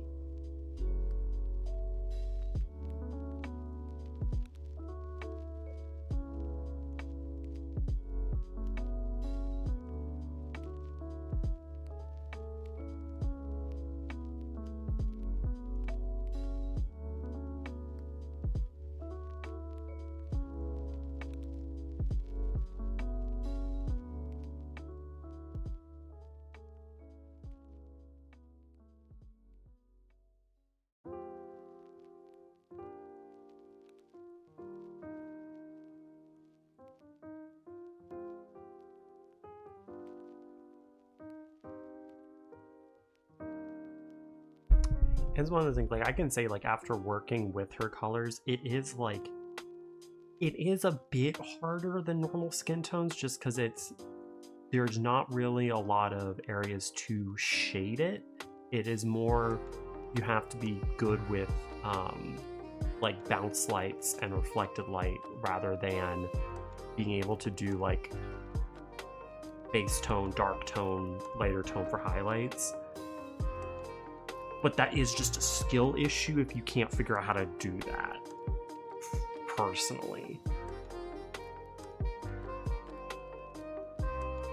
And again, it's not every artist works with the skin tones, but it's like, well, and that's, again, you learn how to work with the skin tones, especially if you take the commission on. But anyway.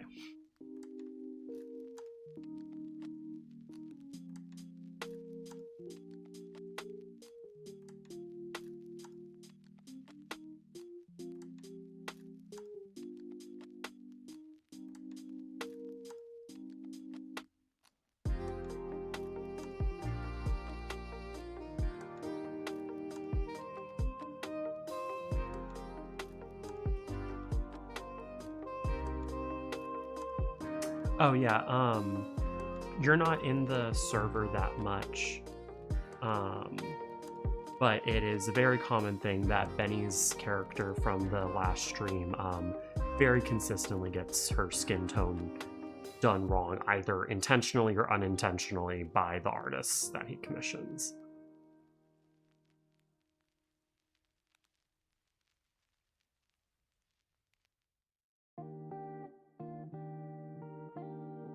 Yeah, for sure. It is. Yeah, I'm giving like some like on the artist end excuses, but it's still like, if they're taking on the thing, they should just be able to do it, especially when you give the swatches for it. That's, I think, like the most egregious part, is like they literally have the colors and the references you provide. The only thought I can think of is like they see like some of the other commissions. I don't know like how many references you provide, or if it's just like the folder you sent me. If they see any of like the other commissions where her skin's the off tone, they might be like, oh, I have an out with that. That's like the only thing I can think of.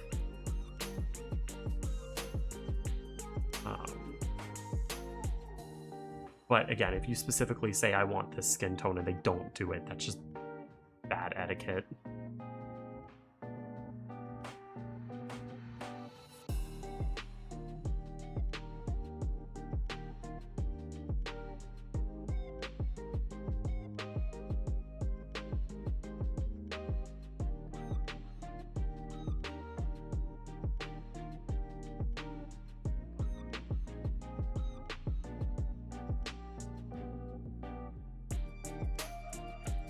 Okay, gotcha.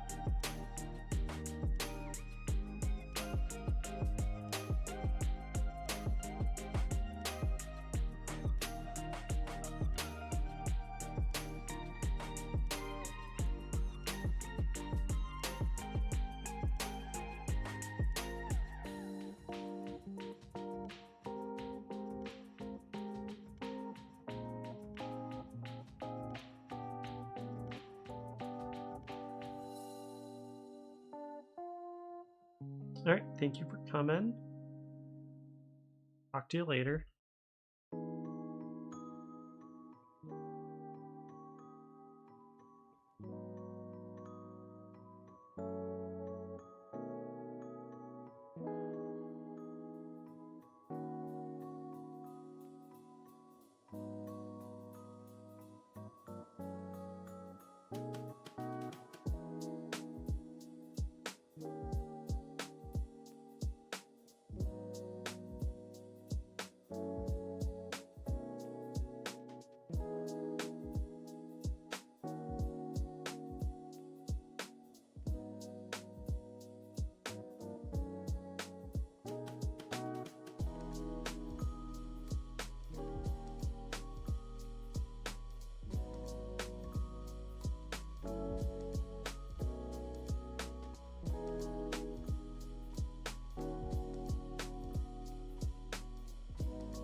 Very true, very true, as usual.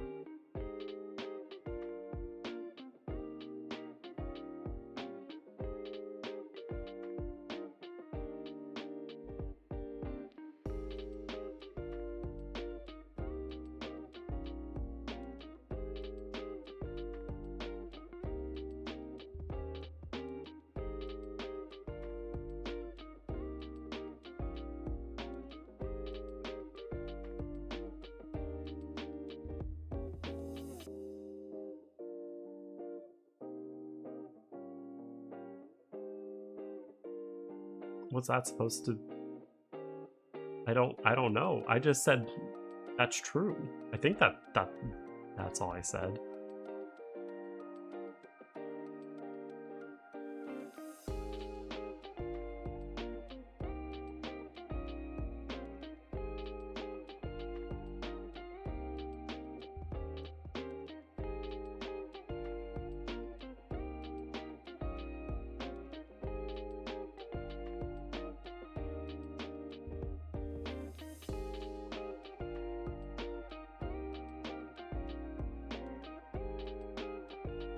Oh, gotcha.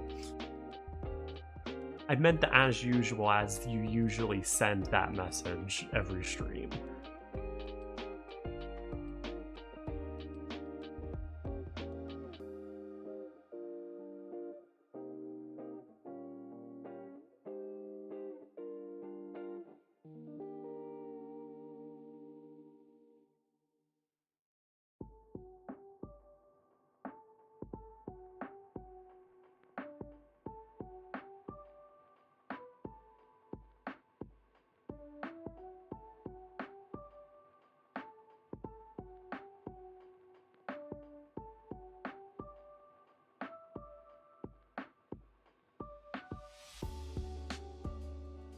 I'm probably gonna take a little break now. Come back shortly to finish this one up, probably within like the next like 10 minutes, honestly. I just have like a few more errors I want to clean up. Just give me one moment.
All right, and we're back.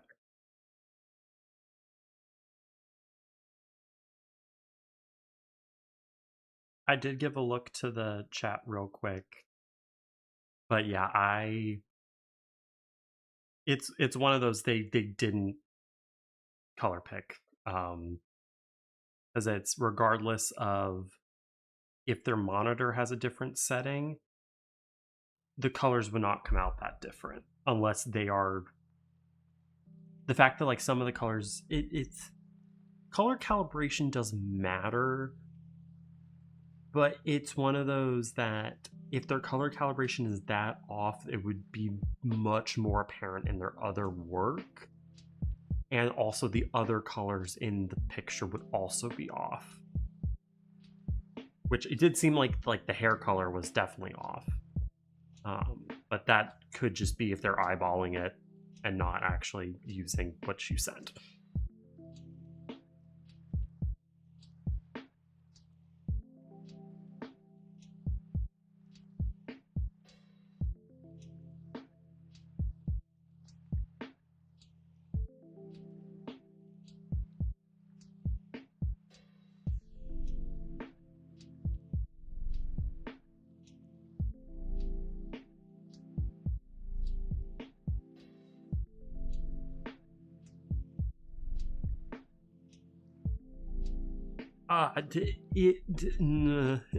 With those colors, it's not a that's close enough. That is a they didn't really care enough to get it close enough. It might have been for them. They're like, it's close enough, but that's like pretty bad.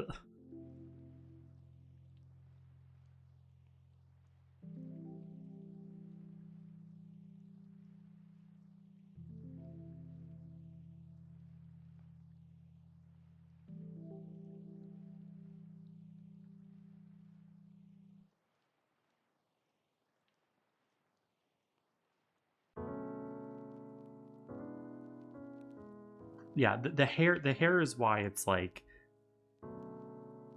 I just think they just did their best guesses for it, and the skin tone probably they were just like, I can get away with that.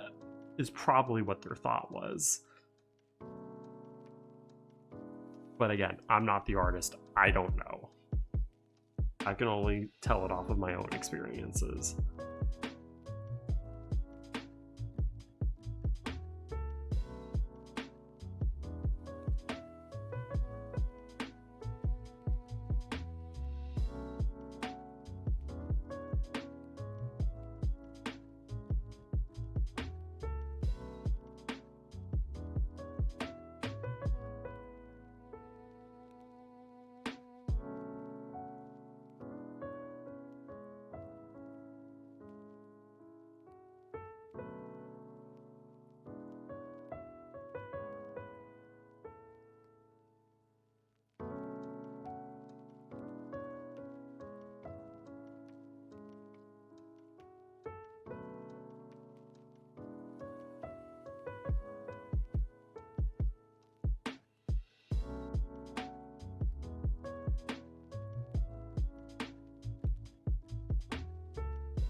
Okay. I'm gonna send this one to the client real quick.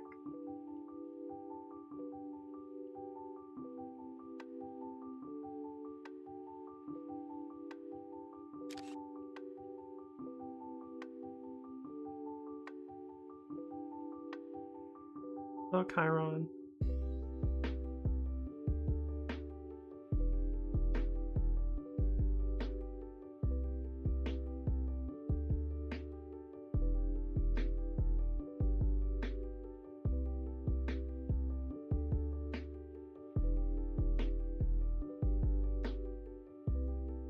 Look, I gotta have something in the background. If it's not gonna be squares, I don't know what it could be.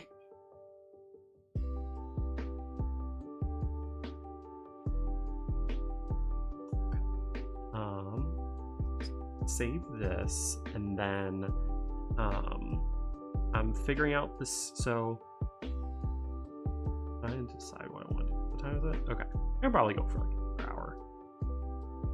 Okay, so I got this one that I'm gonna try to get the sketch done.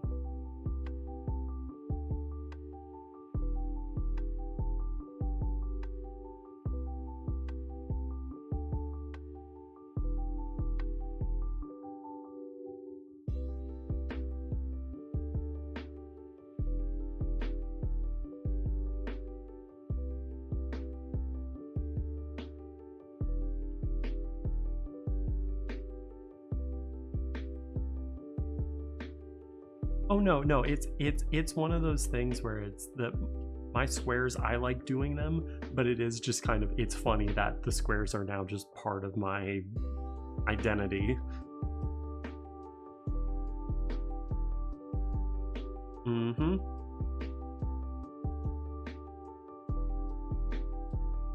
It's a massive Witch Monday now.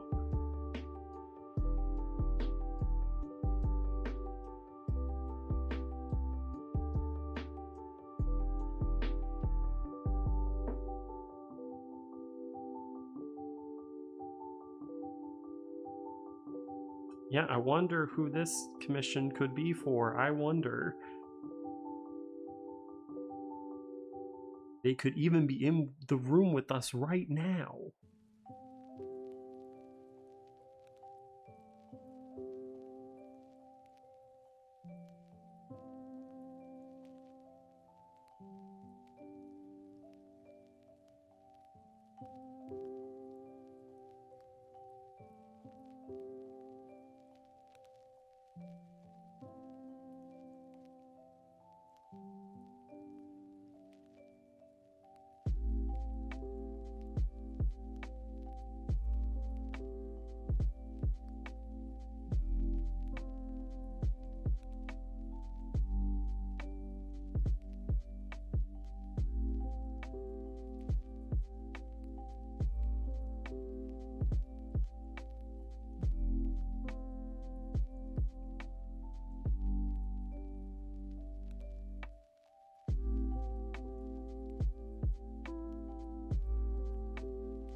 Actually, I think Craftsune Miku looks like this IRL, actually, according to what I'm told.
You really think people would do that? Go on the internet and lie?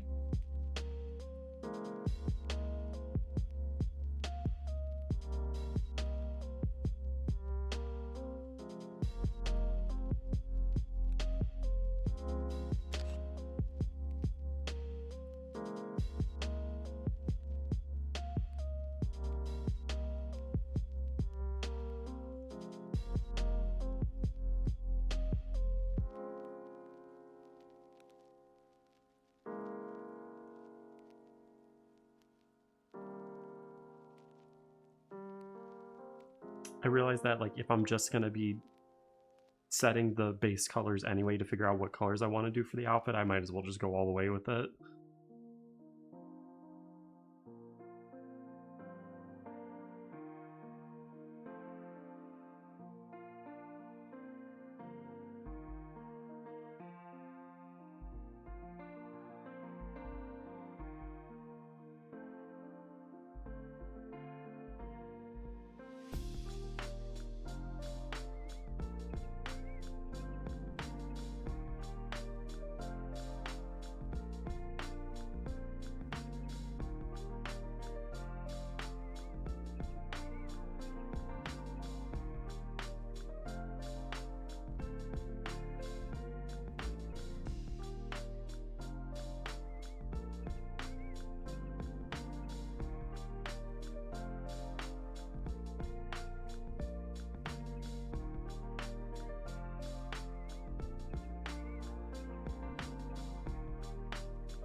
You weren't?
Okay, Craftsnate, wants your opinion.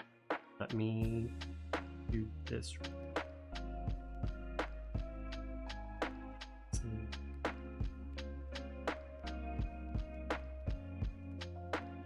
One second.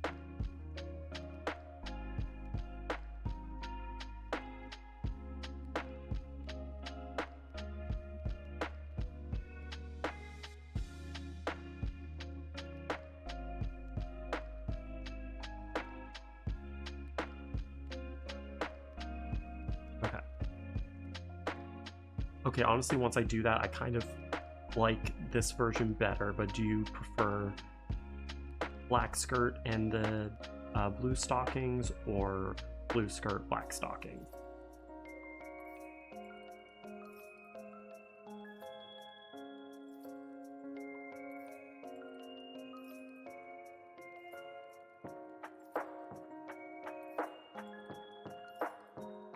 Gotcha.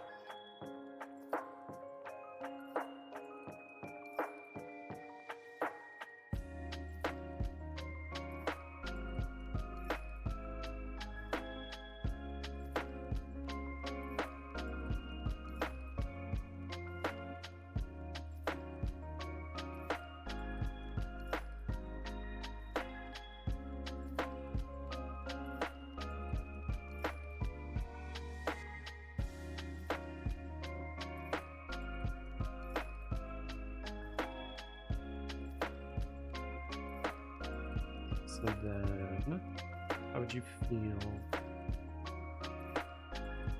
Something like that then?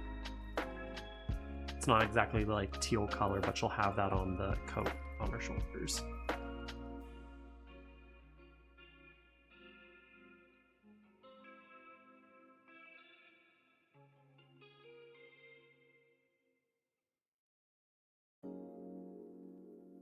It's kind of like a middle ground to keep it more like the softer pastel-y colors.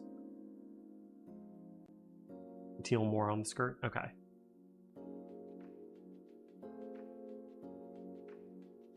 I can keep that there for now, and we can see how you're feeling once I like do the line art and stuff for it. This is just kind of like to give me a color reference for when I start. You want me to make that the stocking color?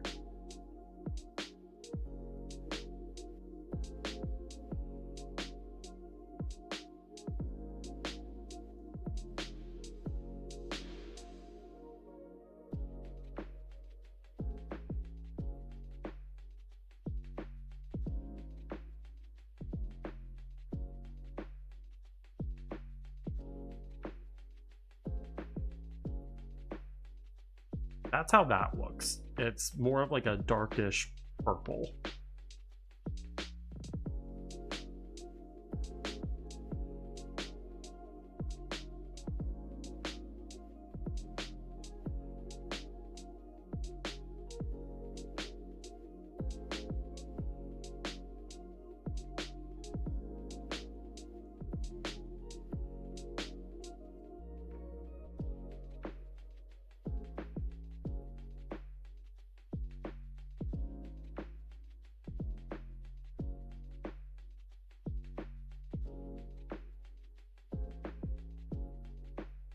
Okay, then I'll keep that for now.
It was actually the Gaster of 83.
I just keep my mouth shut. That's the easiest way to not lie.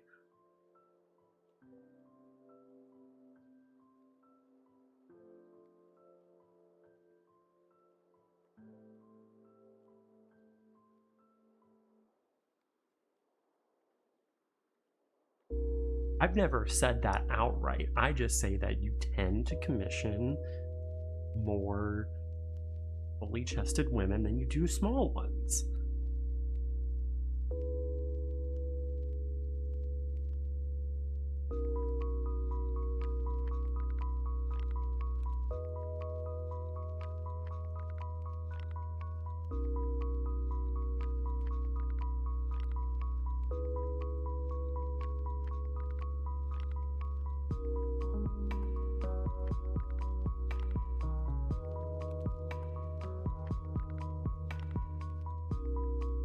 Okay.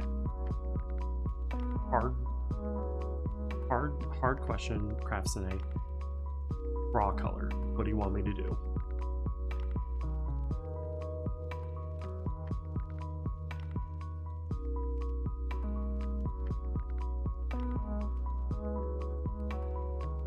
Look, just because I have my own proclivities does not stop me from drawing other things that don't fall into that. I am here to service my clients, and if they get something that happens to fall into my interests,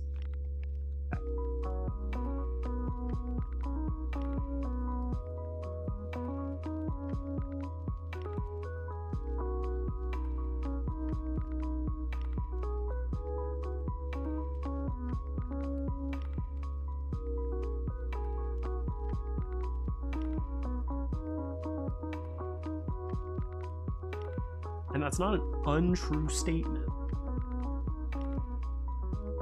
on Wide Witch Wednesday.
All right, and how is that for like the finished sketch and like the general color layout vibes? Oh yeah.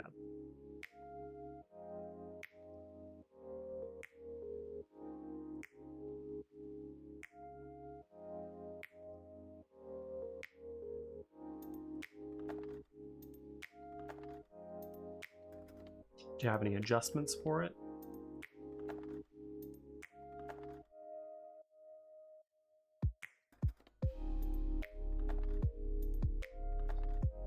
What do you mean I'm good at gaslighting? I would never gaslight anyone. You're crazy. In fact, I think you're the one gaslighting me right now.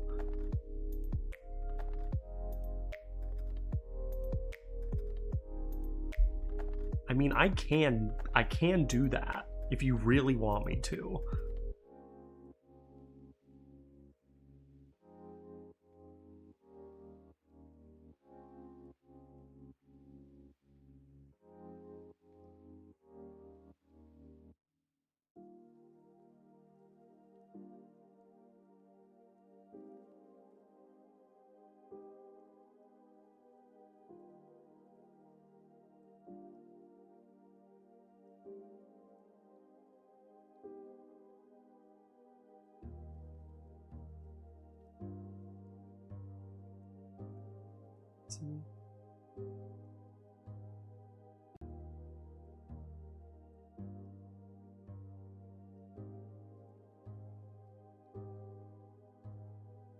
Or character. Oof.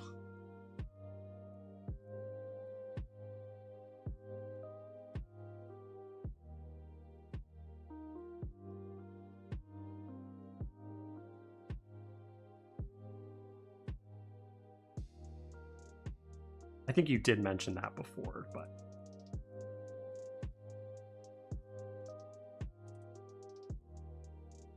Exactly. You're never lying if you're gaslighting someone.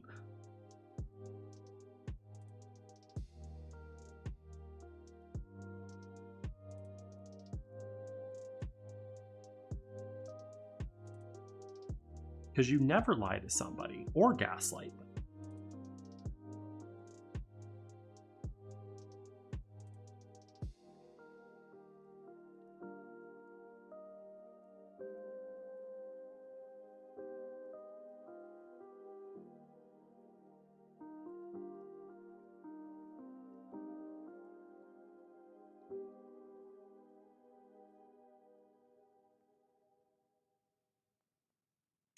So how's that?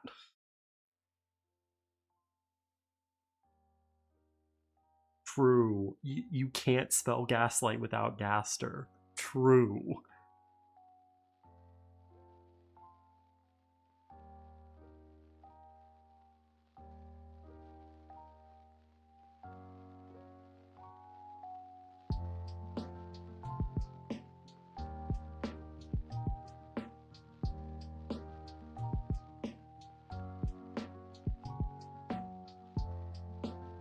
Okay.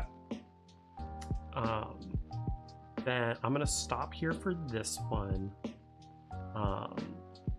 And I think I'm gonna work on Ingrid probably for the rest of the stream. I want to try to get that one done this week.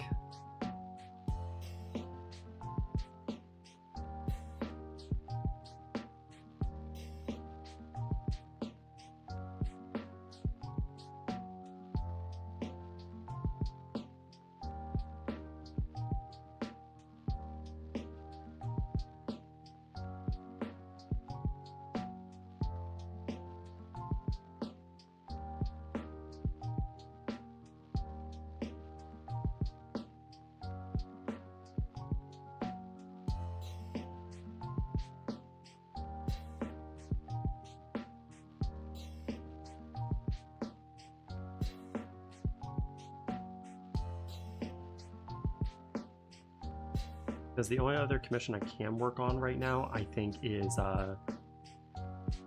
even despite everything I've drawn on Twitch, I do think it is probably too much, and I'm not going to chance that one.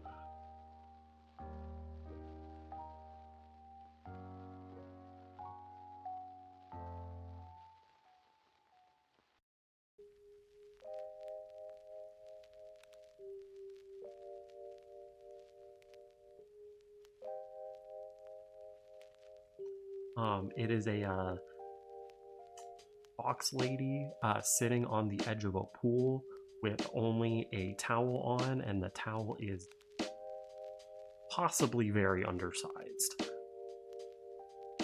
And so that's why I'm going to say probably not going to show that one on stream today.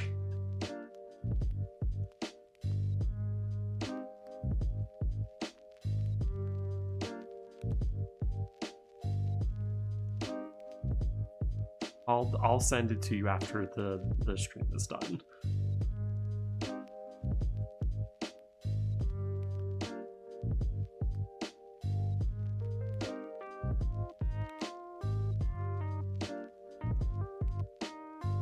It is more so because this one has a lot of unclothed areas that if there is like an auto mod system, it will definitely flag it. Even more than like my usual.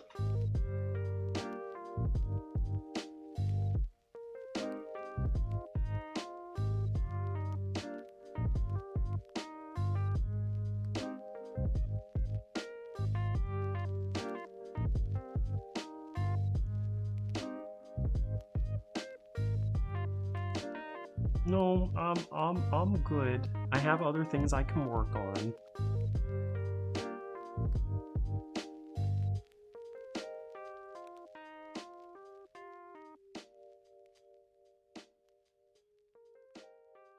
I don't know, and I'm not going to take that chance. It'd be different if it'd be different if it was like a, oh whoops, I did not mean, like I didn't know that this one would be flagged, rather than a Let's see what can happen.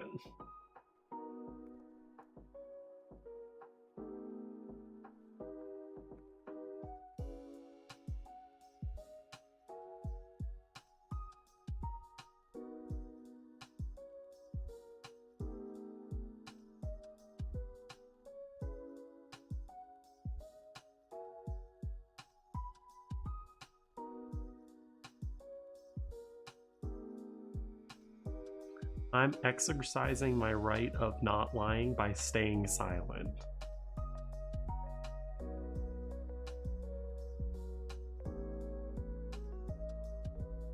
Oh, really? Twitch will be fine with it? Really? You sure? I don't think we need to make a poll.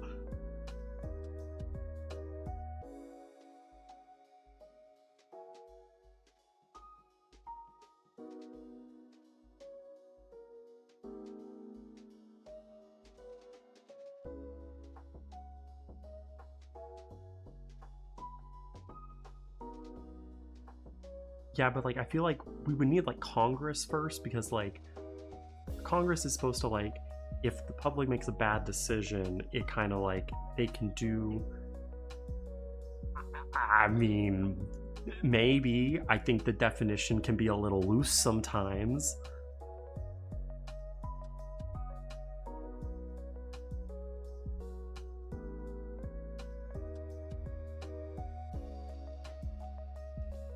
You guys don't have to do anything. I'm the one who has to make the choice. If anything, you're taking away my freedom by forcing this upon me.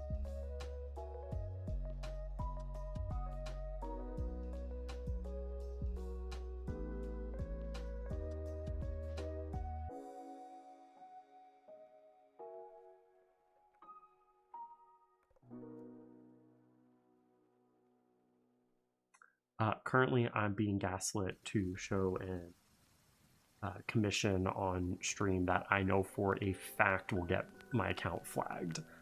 That is currently the goings on.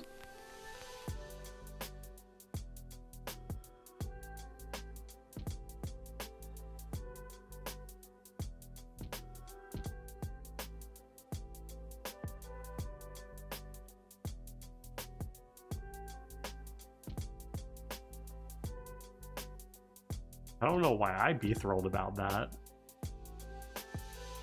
I'm glad you're eating, I guess.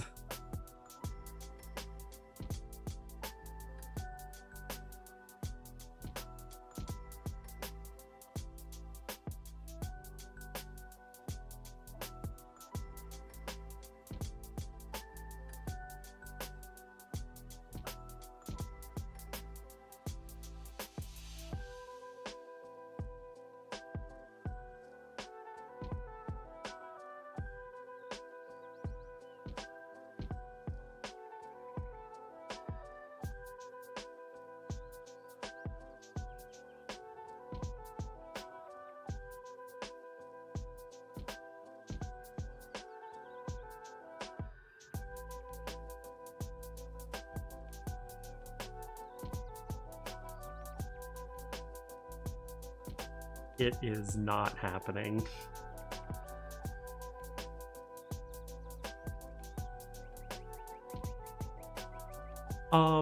It's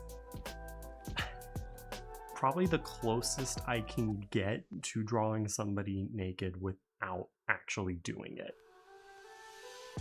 So I'm gonna say no.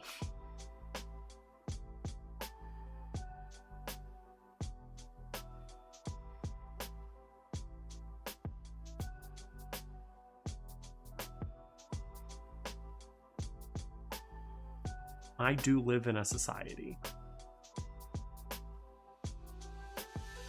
It's less it's bad, but more so I don't... Streaming on Twitch has been going good so far. I don't want to just throw that away for something that I know is a risk.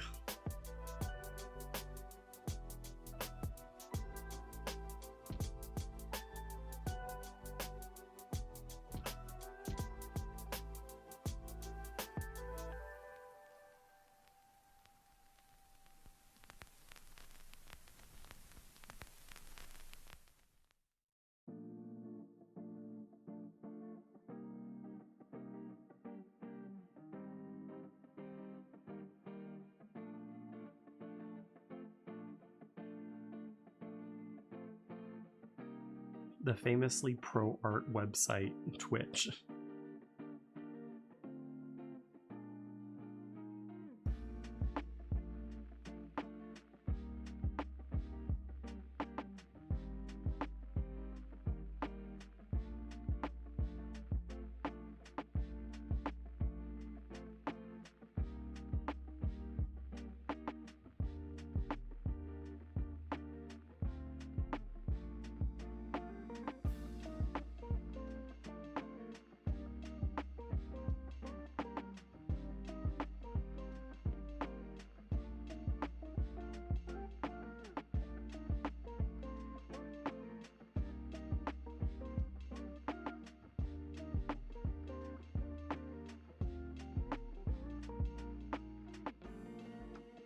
But fine, I'll throw it up for like a couple of seconds when I close the stream.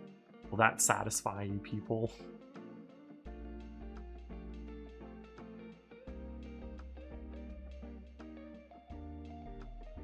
You'll get like 2 frames.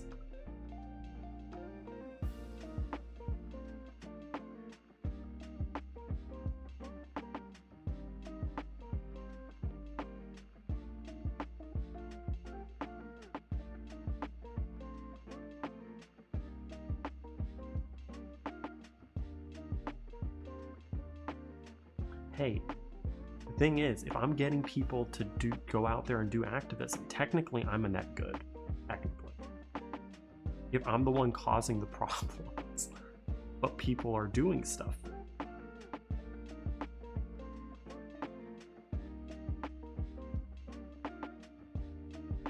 Who's to say I'm the bad guy?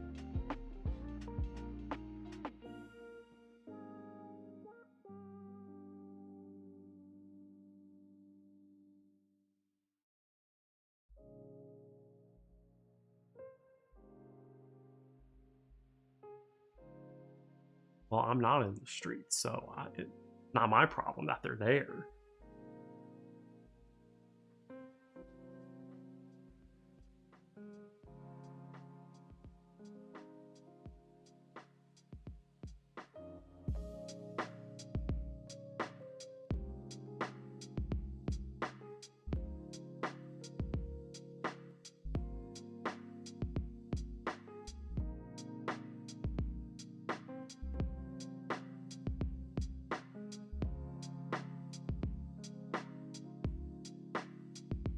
Never said I didn't gaslight, I just say I don't lie.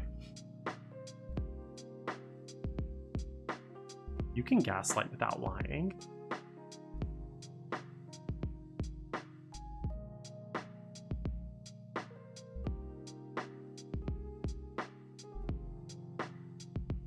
Solve my riddles 3.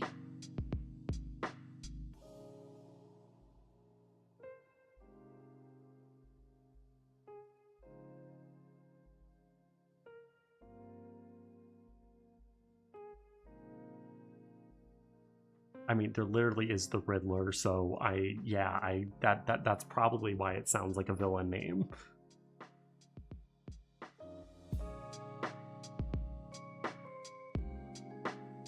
It's the Riddler's stupider sounding brother or something.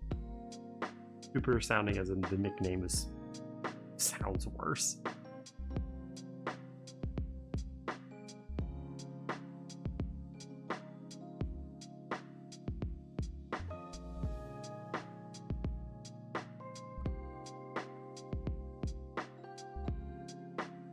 True, I am the original because, as we know, I don't gaslight, so everything I say is the truth.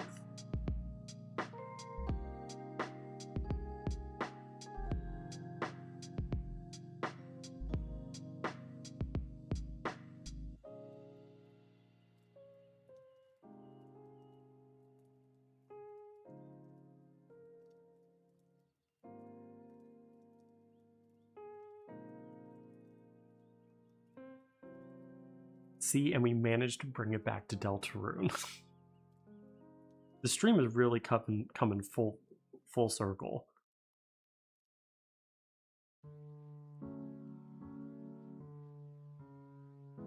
And become even more full of a circle if I just never show that commission. So as someone who is committed to the bit, I think I just shouldn't show it.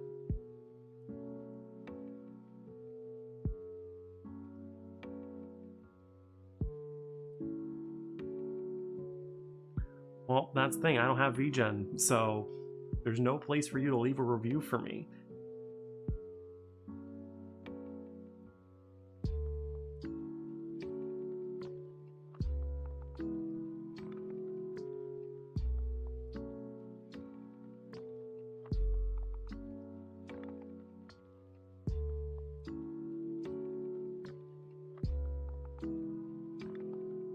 There definitely isn't something else I have that was mentioned prior in this stream that you could actually leave a review on, but don't worry about that.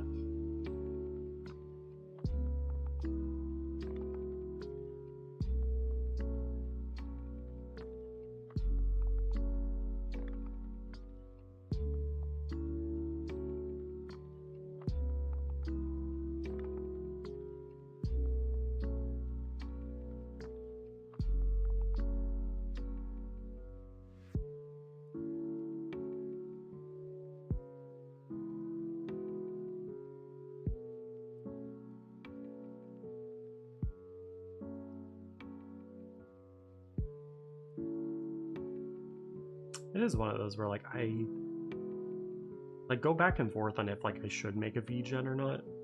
But I think because I have the established way I do things and it's been working for 2 years now, I feel like I don't have to.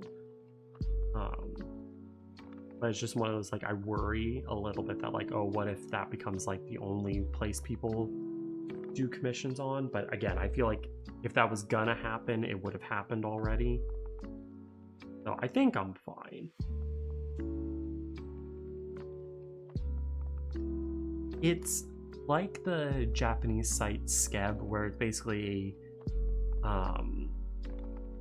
it's like a hub for people that want to commission artists that they can find, or if a artist has a link to their VGen, they can commission them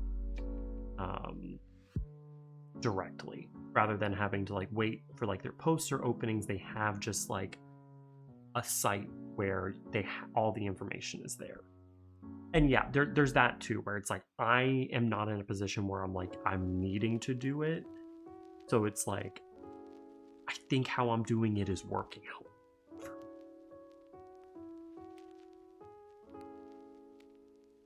But it's generally the commissions are more there's not as much contact with the artist. If I know it still depends on artist to artist, but generally it's you send in what you want and then you get the final product on whatever timeline the artist operates on, is I believe how it's supposed to work. But you as the client don't really get too much input unless the artist allows it.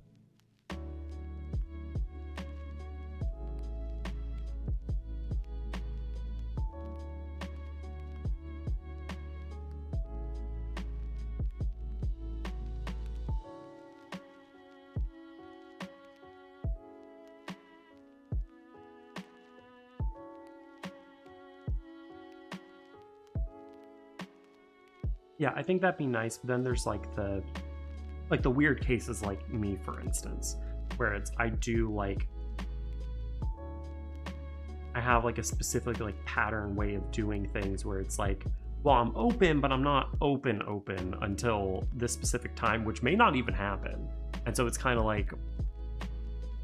it's kind of hard to make a hub where so many different artists handle it differently. I don't know.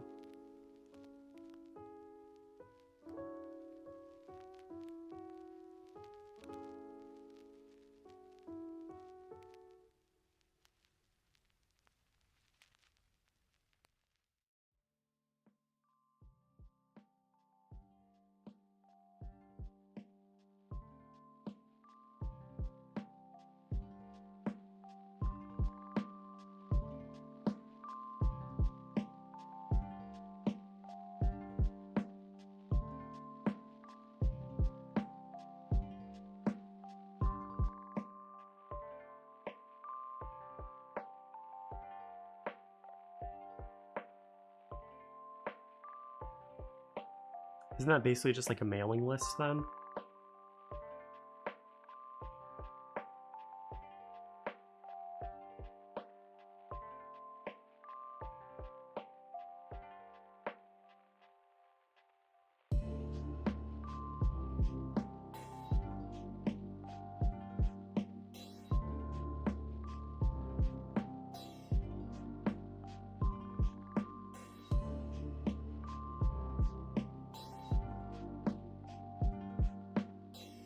Yeah, emails for old people. Ignore that. I still handle like a good amount of my commissions through email. I know you're joking though.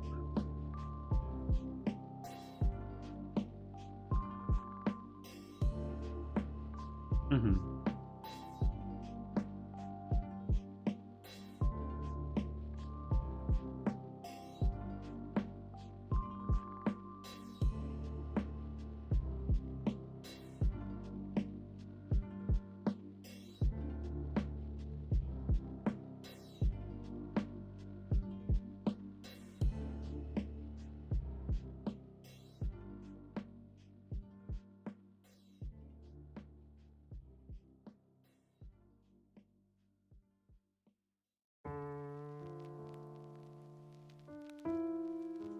Oh,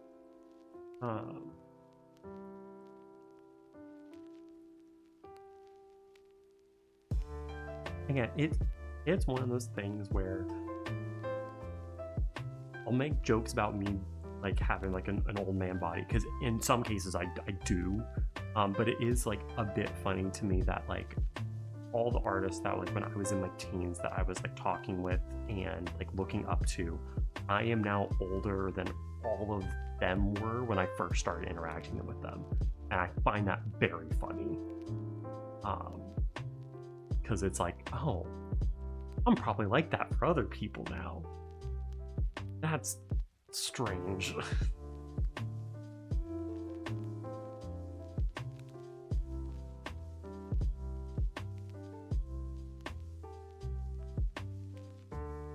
Fair enough. Fair enough. Okay. I'm starting to feel my wrist a little bit, so I'm gonna take that as a sign to stop. So I'm gonna be closing out the stream. Yep, here we go. All right, you guys ready? You guys ready? Because I'm gonna give you like 5 seconds to look at it before I close the stream. Everybody good? I'll do my usual sign off. Thank you all for coming. I should be able to stream on Wednesday. Friday might be a little bit up in the air right now, and that's why I wanted to stream today. But yeah.